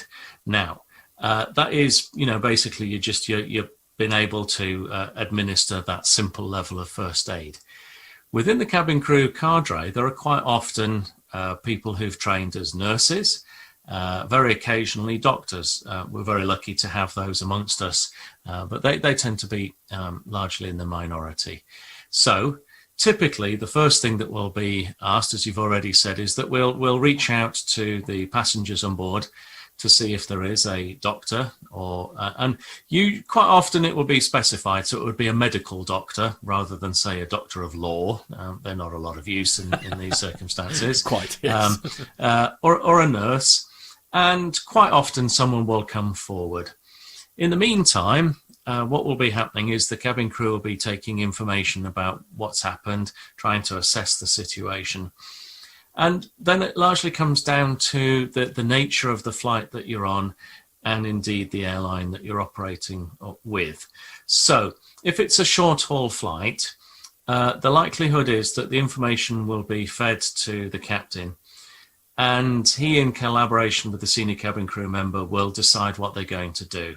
So it could be something really quite straightforward, like a passenger's fainted, they've been put into the faint recovery position, come around, had a glass of water, and, there's no more to it than that. Obviously, sometimes it's a bit more involved. So if we go up at the other end of the spectrum, so you're having a passenger who's actually having a heart attack, then quite clearly the best place for them is in a hospital and not in an aeroplane. Now, a lot of airlines will have a defibrillator on board for heart cases. It's not a legal requirement here in Europe, so not every airline carries one, but quite clearly it's a useful tool. If you have someone who has a life-threatening medical condition at that time, then the most likely outcome is that as the captain, you're going to divert. And what you'll try to do is choose the most appropriate place to divert to. So it's not a case of, finding the first big airport and landing there. Doesn't always work. You could land at a military airport, and by the time all the protocols are dealt with and whatever, unfortunately, it'll probably be too late for the passenger. So what we try to do is to choose somewhere, a big international airport, somewhere like London Gatwick or Paris or Brussels or anywhere really, that's of a suitable size, used to dealing with passengers, may well have paramedics already stationed at the airport, and they will come and assist. Now, that's fine and good if you're on a short-haul flight, but what happens if you're midway across the Atlantic? There aren't too many hospitals out there. So, again, the cabin crew who are on long-haul flights, they don't receive any additional training, but quite often you will find that the aircraft is a little bit better equipped. So you might find that there is just a bit more than your sort of traditional first aid kit. There may be equipment on board that would be useful to a doctor. So there'd be additional pieces of equipment and also additional drugs. The sort of thing that only really a doctor could administer. So I'll give you an example. One of those drugs is adrenaline. So I'm sure you can probably appreciate adrenaline in the wrong hands could be extremely dangerous. Well, It's not a party game kind of thing. No. So quite often it's called the doctor's box, and it would be opened on the basis of a doctor needing it.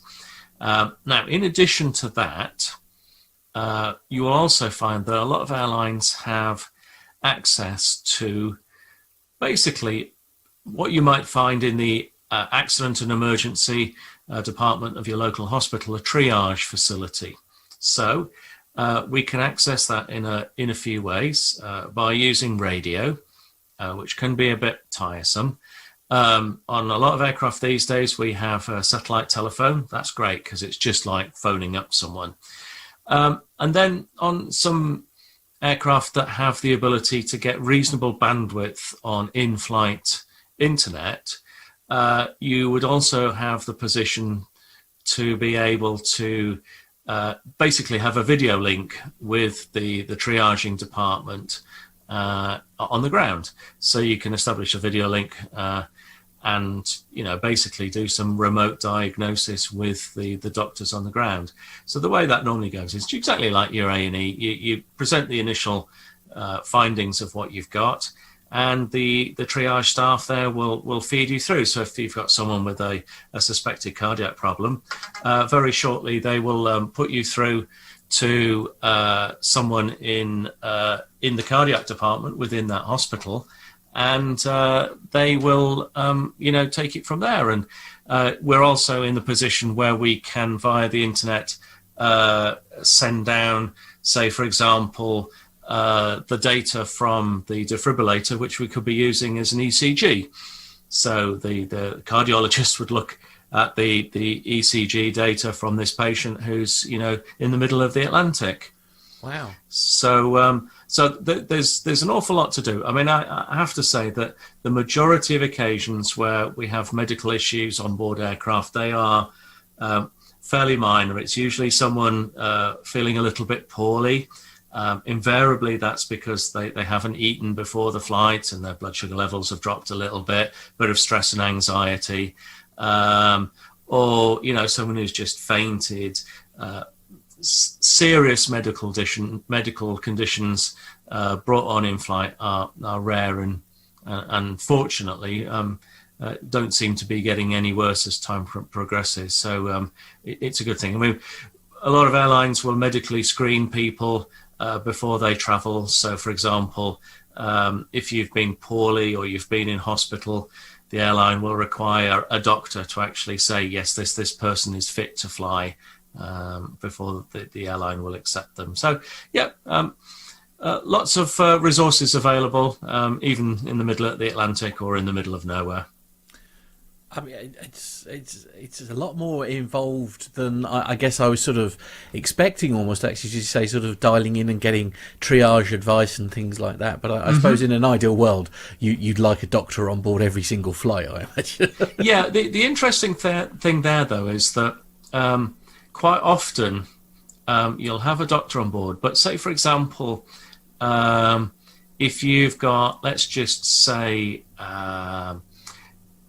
someone who's a paediatrician, well, obviously they trained as a doctor many years ago, but they're not used to dealing with, say, cardiac issues. Yeah. So they're quite often, they'll come forward, but that it's not their field of expertise. The best doctors that you can have on board an aircraft are those who routinely work in A&E.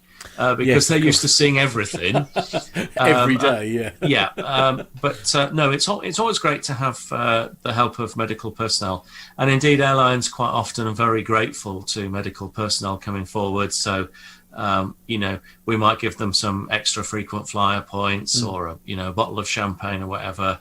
It depends on what the airline's policy is, but yeah, I mean it's nice to have some volunteers or to come forward. And indeed my sister-in-law is a nurse in A&E, and she's had to volunteer. Well, I say had to. She has chosen to volunteer on a couple of occasions to answer that call of, is there a doctor or nurse on board?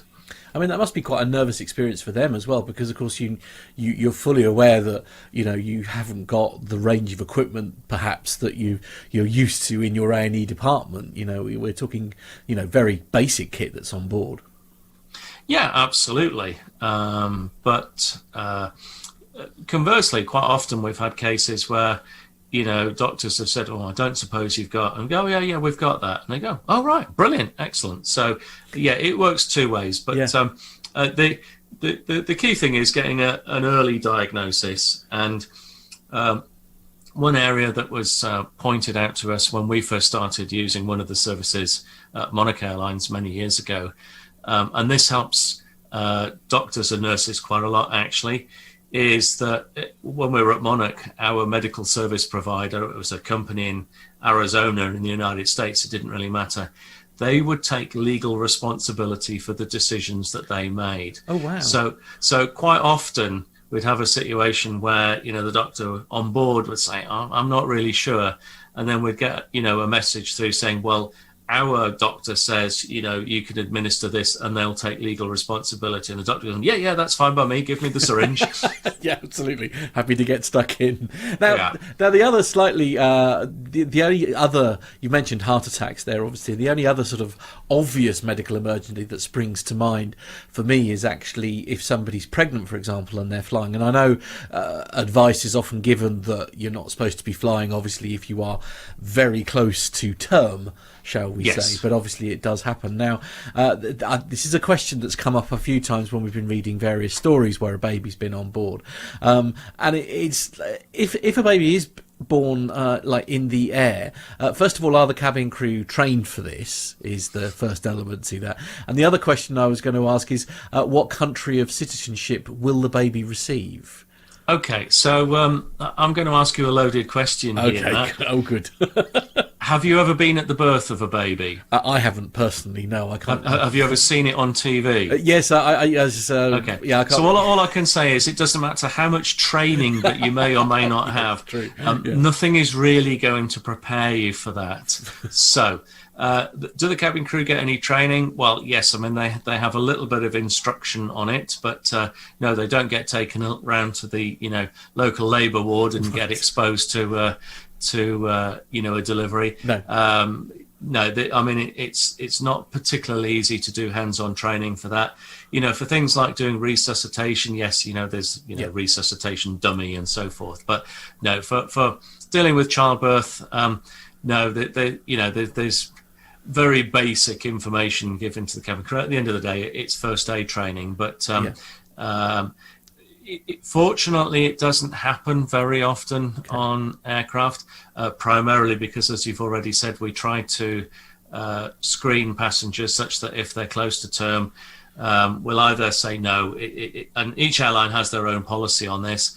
No, you're too close to being full term to fly, or as you get a little bit closer to that cutoff, we'll require a doctor's letter to basically say that the lady is fit to fly. Fit to fly. But if it does happen on board, well, again, I mean, it's just a case of making do with what you have. It's a little bit of an exercise in, well, what have we got, what we haven't got, and trying to get the aeroplane to a suitable airport as soon as possible, such that mother and baby or babies can have the best medical care. With regards to your question of what happens to the baby's citizenship, it's a good question. So the rules are that from the time that the aircraft door is closed until it is opened again, the laws of the country of registration apply. So say, for example, if you're on a UK registered aircraft flying over China and you give birth. Now, I know you may be, ever so slightly in the rotund department, but we're not expecting you personally to give birth. But if you will... No, quite. If you'll just bear with me. If someone is to give birth on a UK registered aircraft over China, and let's just say that they were Russian nationals, then that baby takes on board the citizenship of the state of registration of the aircraft, so they would be British. Right, okay. So even though they were born overhead China by a Russian mother, if they're on board a British aircraft, then they are born British.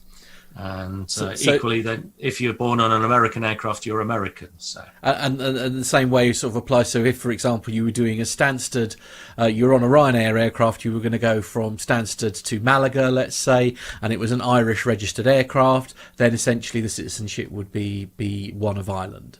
Correct. And it's as simple as that. My goodness me. Well, as always, Captain Al, eloquently explained as always. Thanks very much. You're most welcome. Well, that was exciting.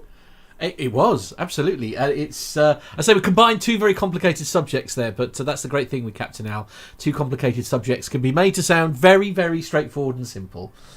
Yes, there is. I will say again, I always say every week, there is a lot of love for that segment. Of love for that segment. And contrary to Captain Al's statement during that particular plane truce and the, shall we say, lockdown spare tyre, I am not actually 9 months pregnant, despite what Al was suggesting in that particular plane truce. So, yes, indeed.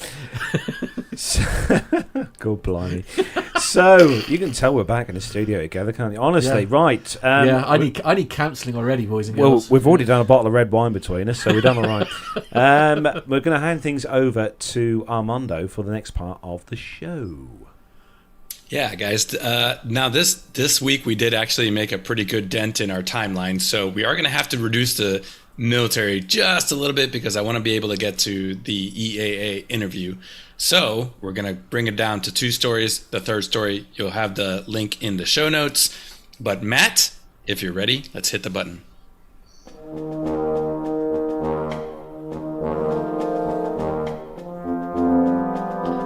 I'll just stay on a Zoom call.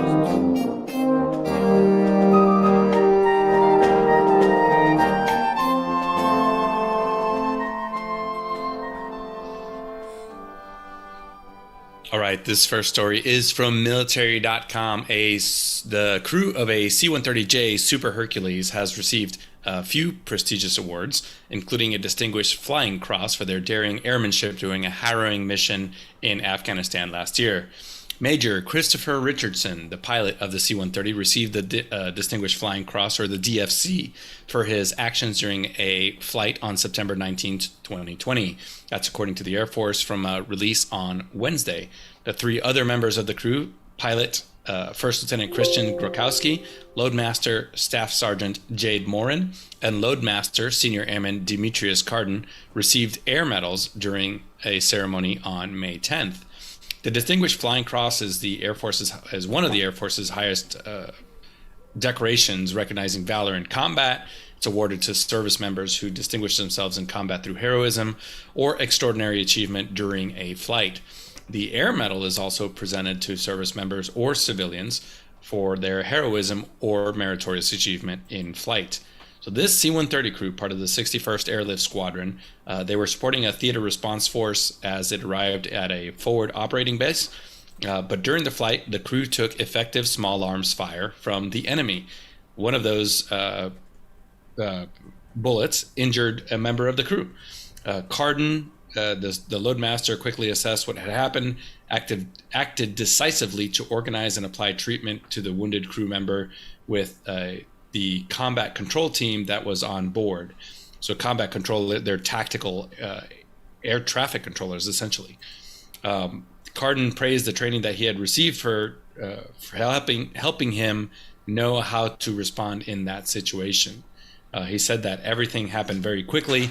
The adrenaline made the decision-making difficult, but the previous training was there for him to lean on.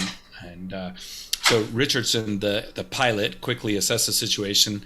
He made a second approach into the base, but during that second attempt, he and the other pilot, Grokowski, discovered a big problem.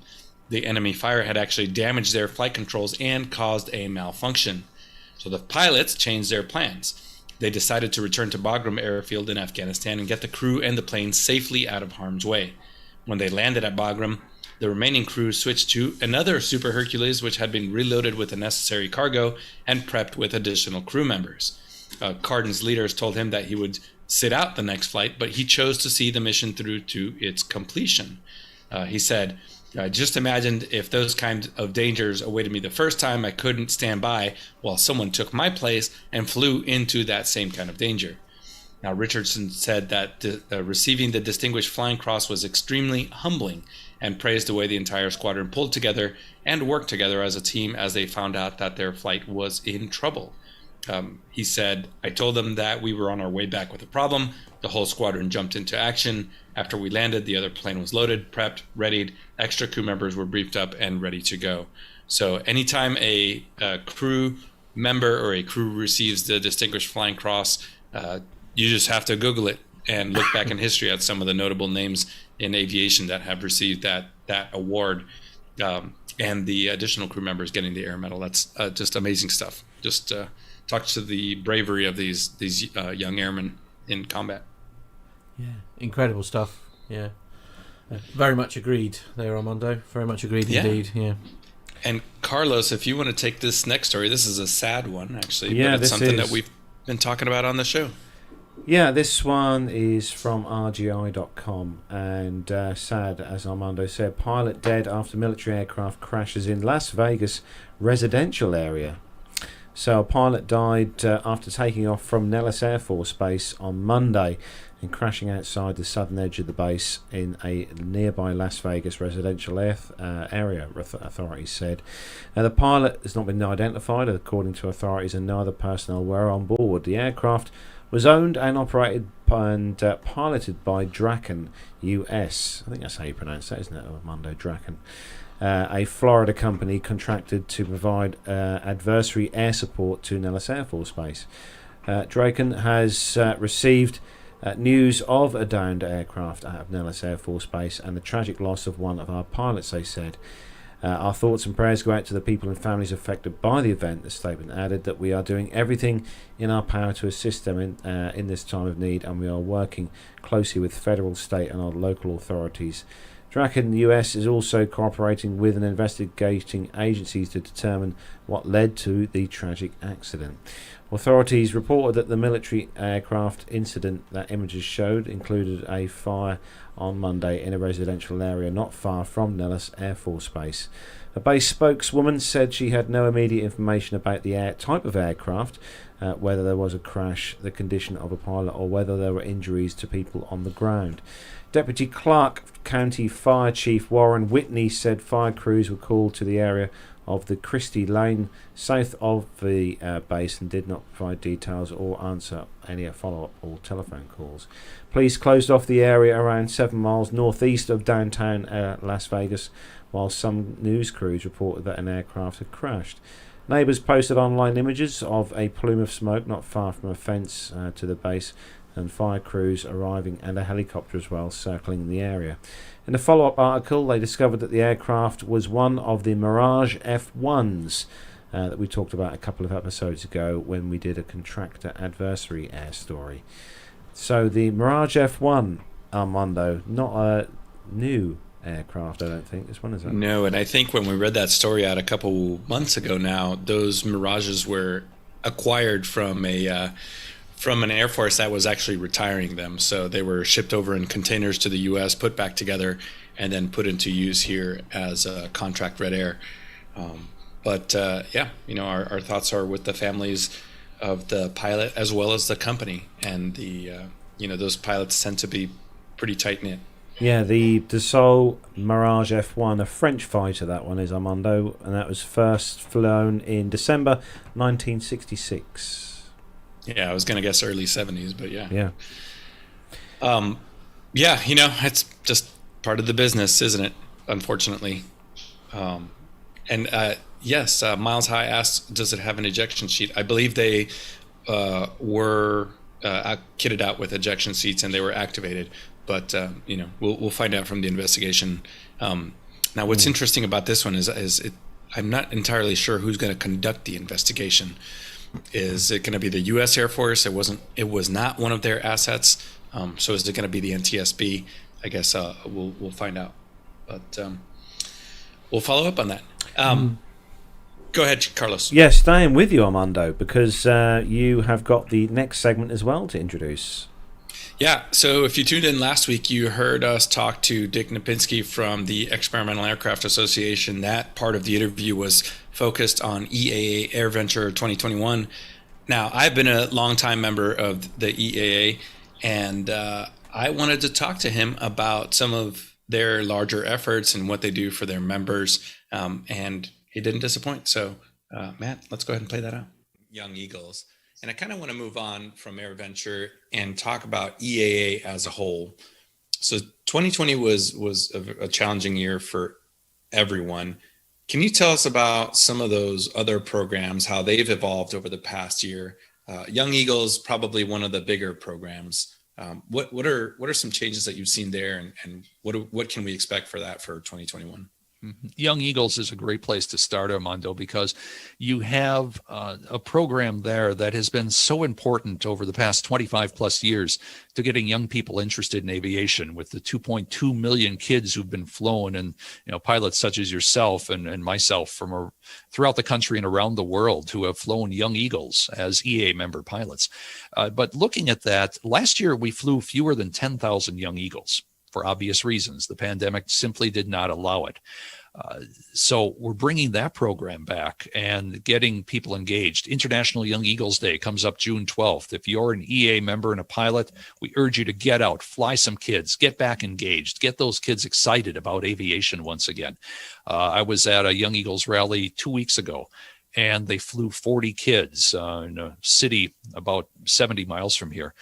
And to see those kids excited about getting in an airplane again, to see the pilots excited about flying kids again, that was so special to get that. So Young Eagles, we're getting re-engaged. The chapters are starting to set up those rallies throughout the country and getting that started to get the kids involved once again.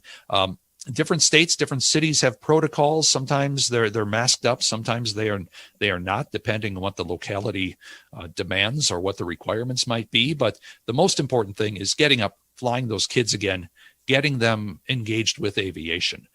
To that end, something we announced a little bit earlier this year, and we're going to have the full unveiling coming up at AirVenture, is a program called Aero Educate. It really is a next step we have the Young Eagles flight, but what do we do to get kids onto a pathway, whether they're looking at pilots as a career, whether it's a technician, whether it's a designer, whether it's an engineer, whatever that happens to be. And Aero Educate will be something that can be used by young people online. It can be used by their parents. It can be used by teachers in curriculum and classrooms to bring aviation ideals to science and engineering and math and bring it into the classroom as part of the curriculum.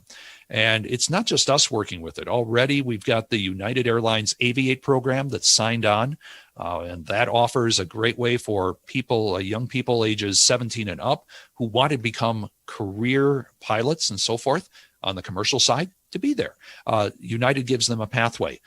We've been talking to people such as Airbus and Siemens and some of the big international companies to get involved with that as well. So you're going to see that unveiling coming up at AirVenture.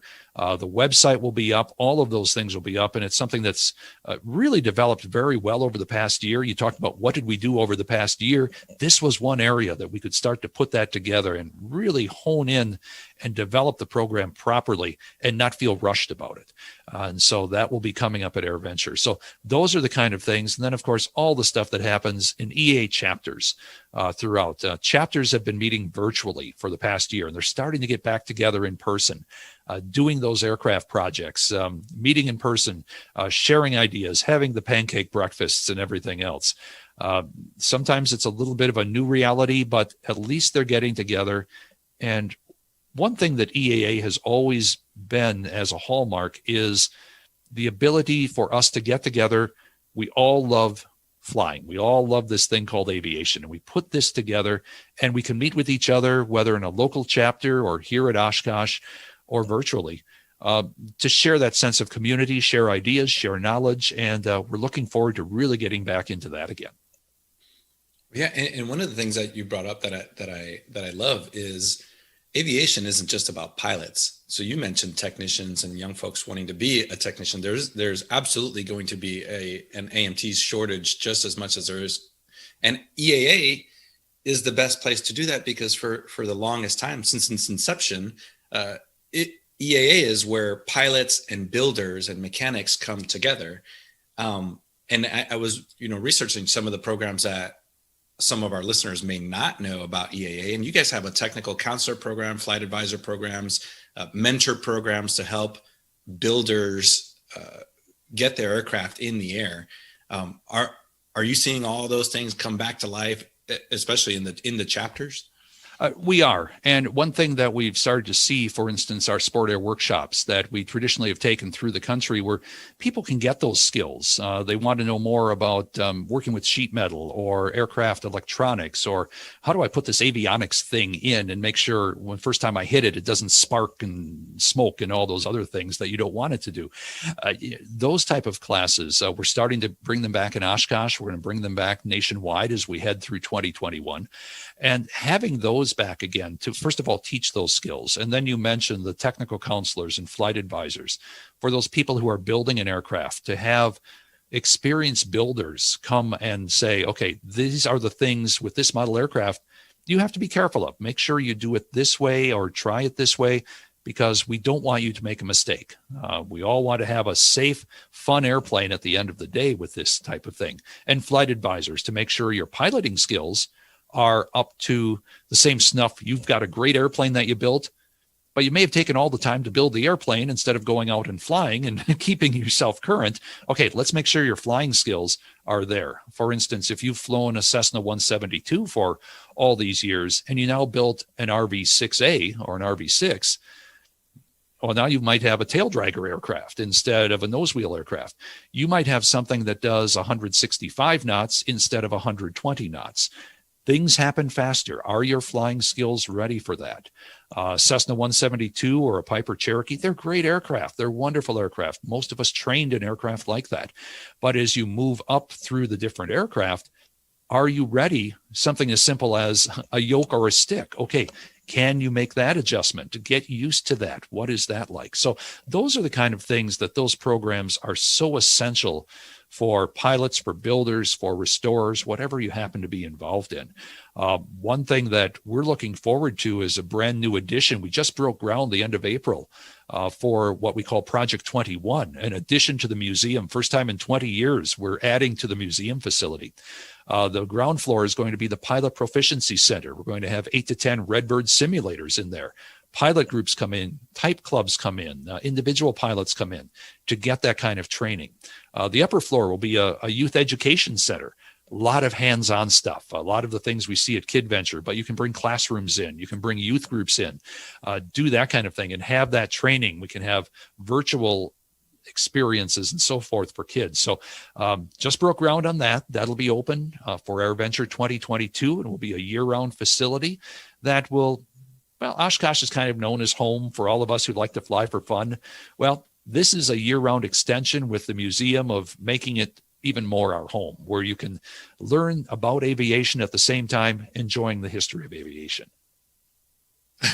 That is great to hear. One of the highlights of my aviation career was actually in October of last year. I was working up in Oshkosh, and I walked into the museum, which is anytime they give me 2 hours of a break, I walk over to the museum or drive over to the museum, because I could spend days and days. Well, I have spent days in there, but I walked in there and I was the only person in there, and it was eerie at the same time as one of the coolest things I've ever done is just to have the entire museum to myself. But that's great to hear that you guys are doing that. And as a Lancer owner, I understand the value of that transition training into some of these higher performance aircraft like the RVs, the Glass Airs, Lancers. Mm-hmm.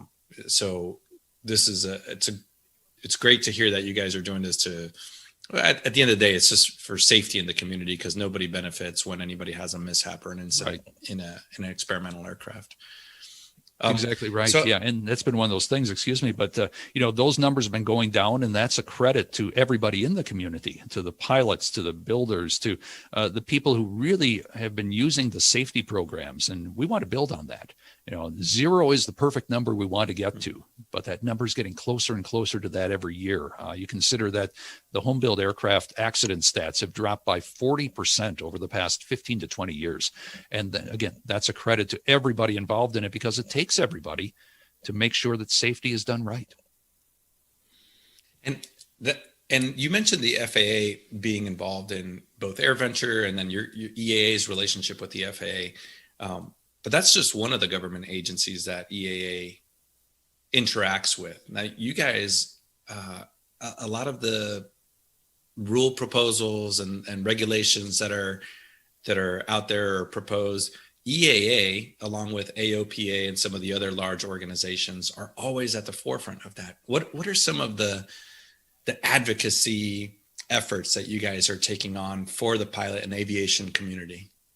Well, one of the big ones right now, Armando, is something called Mosaic. It's with the FAA right now. It's a rulemaking package that could drastically change how certification of aircraft and pilots takes place. Because one thing that people have said since the emergence of sport pilot and light sport aircraft 15 years ago is, how can we expand those privileges that allow me, perhaps without a medical certificate or an easier path to a medical certificate, especially if somebody needs a special issuance out there to get their medical certificate. How do we get them in the airplane? They're good pilots. They're experienced pilots.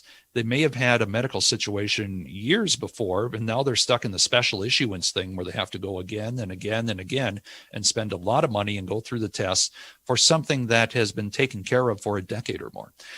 How do we make that easier? And some of the things we're talking about range all the way from how do we expand the definition of light sport aircraft, not so much from the weight aspect, but from a performance aspect, and what we like to call the risk continuum, saying, okay, these are more risky operations, as you mentioned, the Lancer. Okay, these are higher powered aircraft.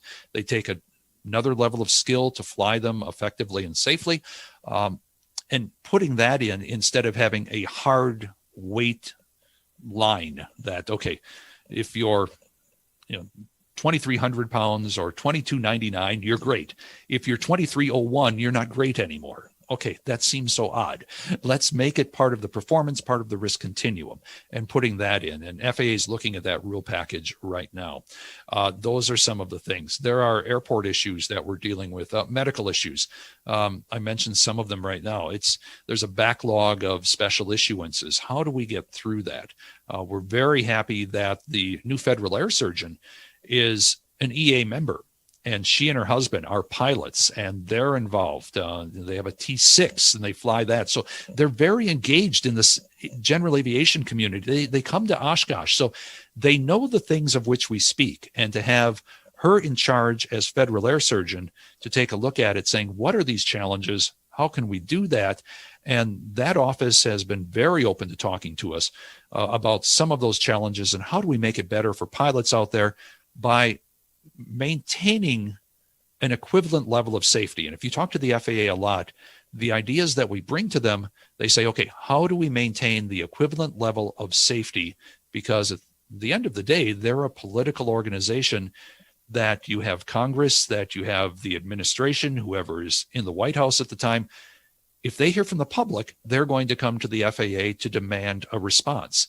So how do we prevent that from happening by having that level of safety all the way across where we can say, this is safe?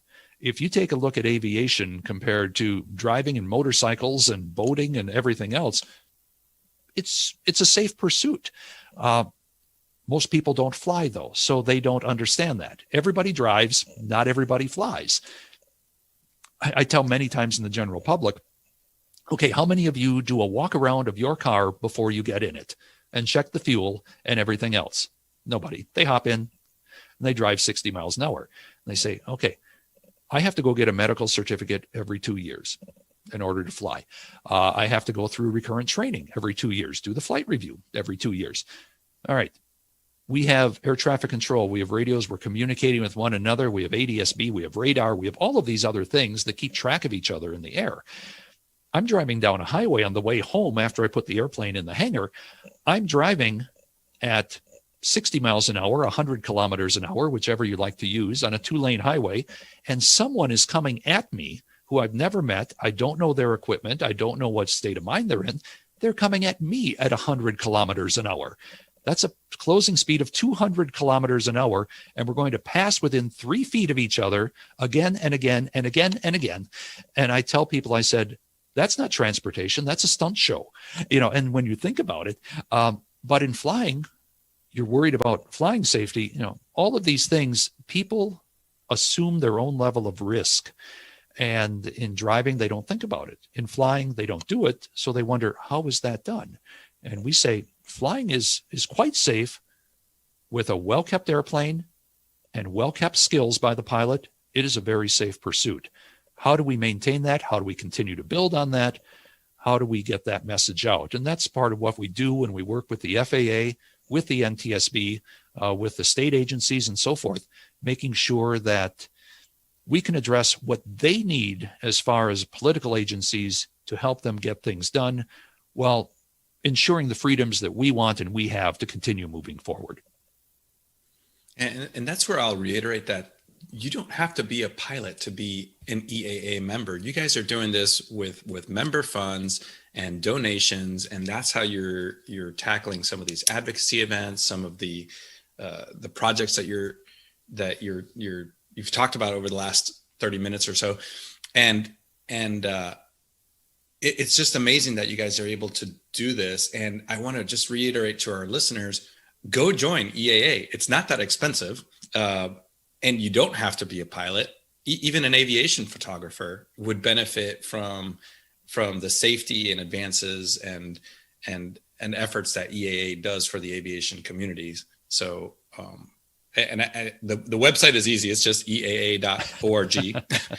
So you can go there and you can find all of the links. And that's actually where I want to finish is one of the things that you guys are running, which listeners can go over to the website. And I'm going to finish with the next generation of aviators, which is your scholarship program. And I know that is open right now. At least I'm looking at the flight training scholarships that go at least for another 9 days Right. for people to go in and apply for. But what are some of the other scholarships that you guys are offering for the next generation of aviators? Yeah, there are more than $200,000 worth of scholarships out there. And people should go to our scholarship page, ea.org/scholarships. Go there and find out, because there are ones for flight training. There are ones for aircraft technicians. And you're right about the crying need for aircraft technicians over the next decade to 15 years. You take a look at those. And one we're really proud of is the Ray Aviation Scholarship that works through our chapters. The Ray Aviation Foundation, the Ray Foundation, has donated $1.2 million per year to give as direct flight training stipends. I mean, up to $10,000 for kids to learn to fly. And We've done it for 2 years now, handed out more than 100 scholarships each year. And the dropout rate for the average person going into flight training to get a private pilot certificate is 80%. Out of every 100, only 20 make it all the way through.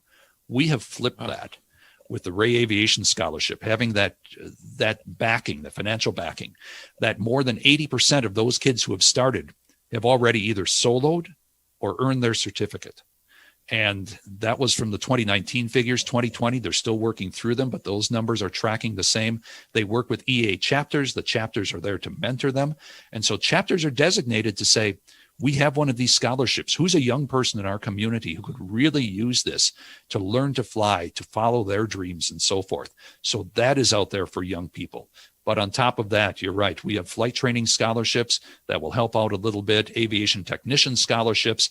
IAC, International Aerobatic Club, right now has open scholarships for anybody, any pilot who wants to take aerobatic training, and instructors for aerobatic training. They have scholarships for that. So those resources are out there. We urge people to come to our website, take a look at them, because we all want to get better. We all want to improve our skills.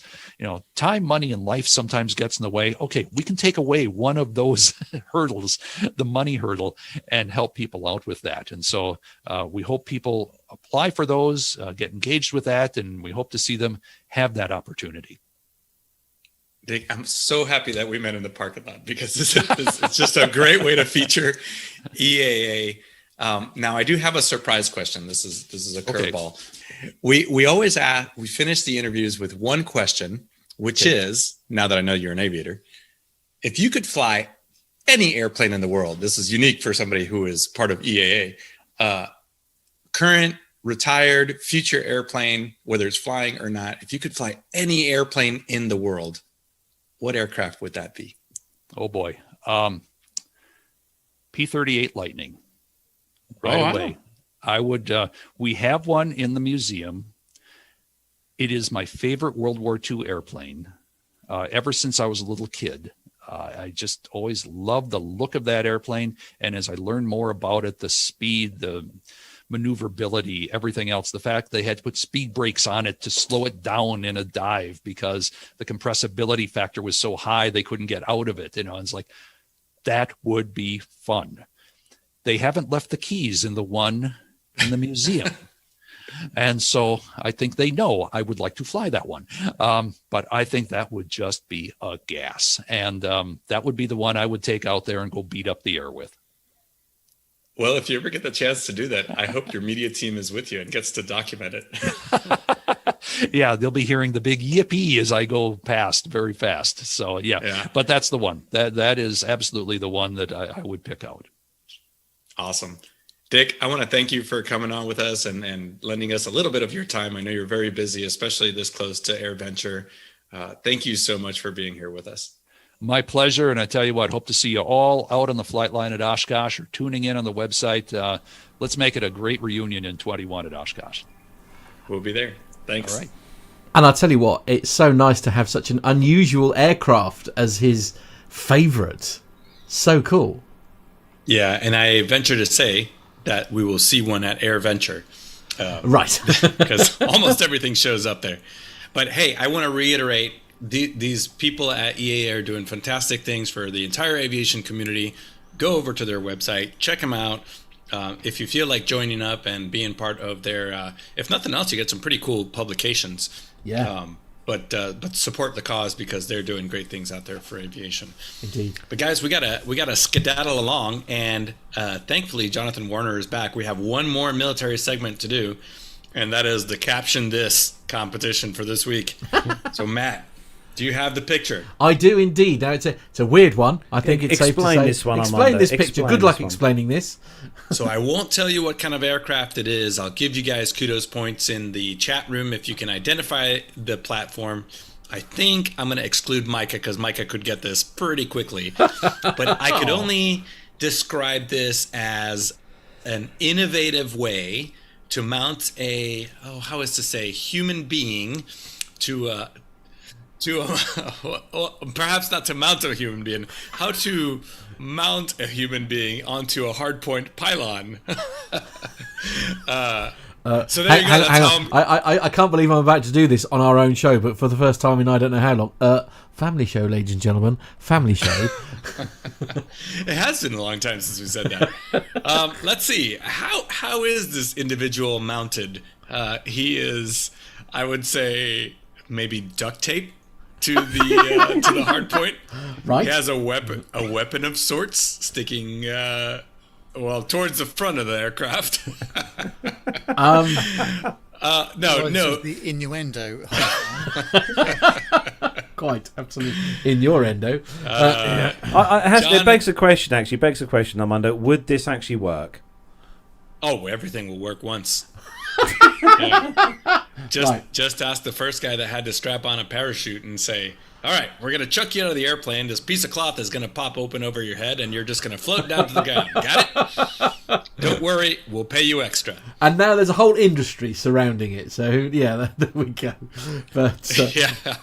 Well, there you go. So if you guys, I'm going to start off with this caption contest. I think the first one that we got was from our friends over at Turning Left for Less, which was the latest government deterrent against people taking Amber List holidays. I like it. Yeah, absolutely. Carlos. I love this one. I had to WhatsApp Matt with this one because it made me laugh so much. But this was from Jake, and he said, "That's the last time we are buying our weapons from Wish." Quite. Matt, I'm going to give you this next one because you have to do it in the voice. And if you don't know what we're talking about, we'll chastise you.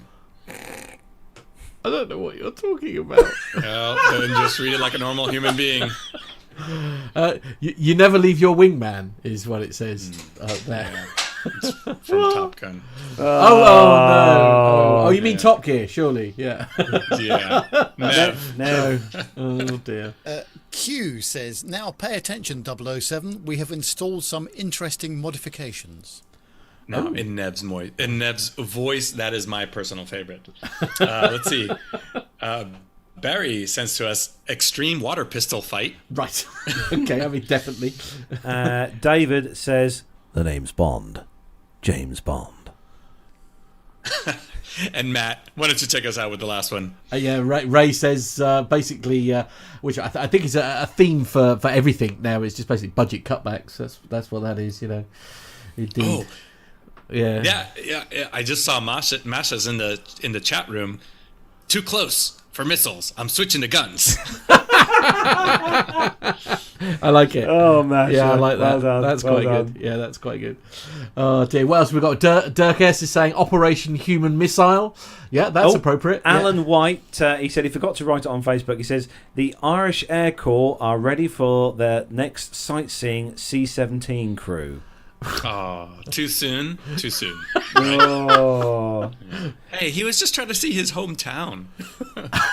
I mean, wow. Okay. But don't forget. Miles High is saying Mission Improbable. Mission Improbable. Yeah. I like that. Don't forget if you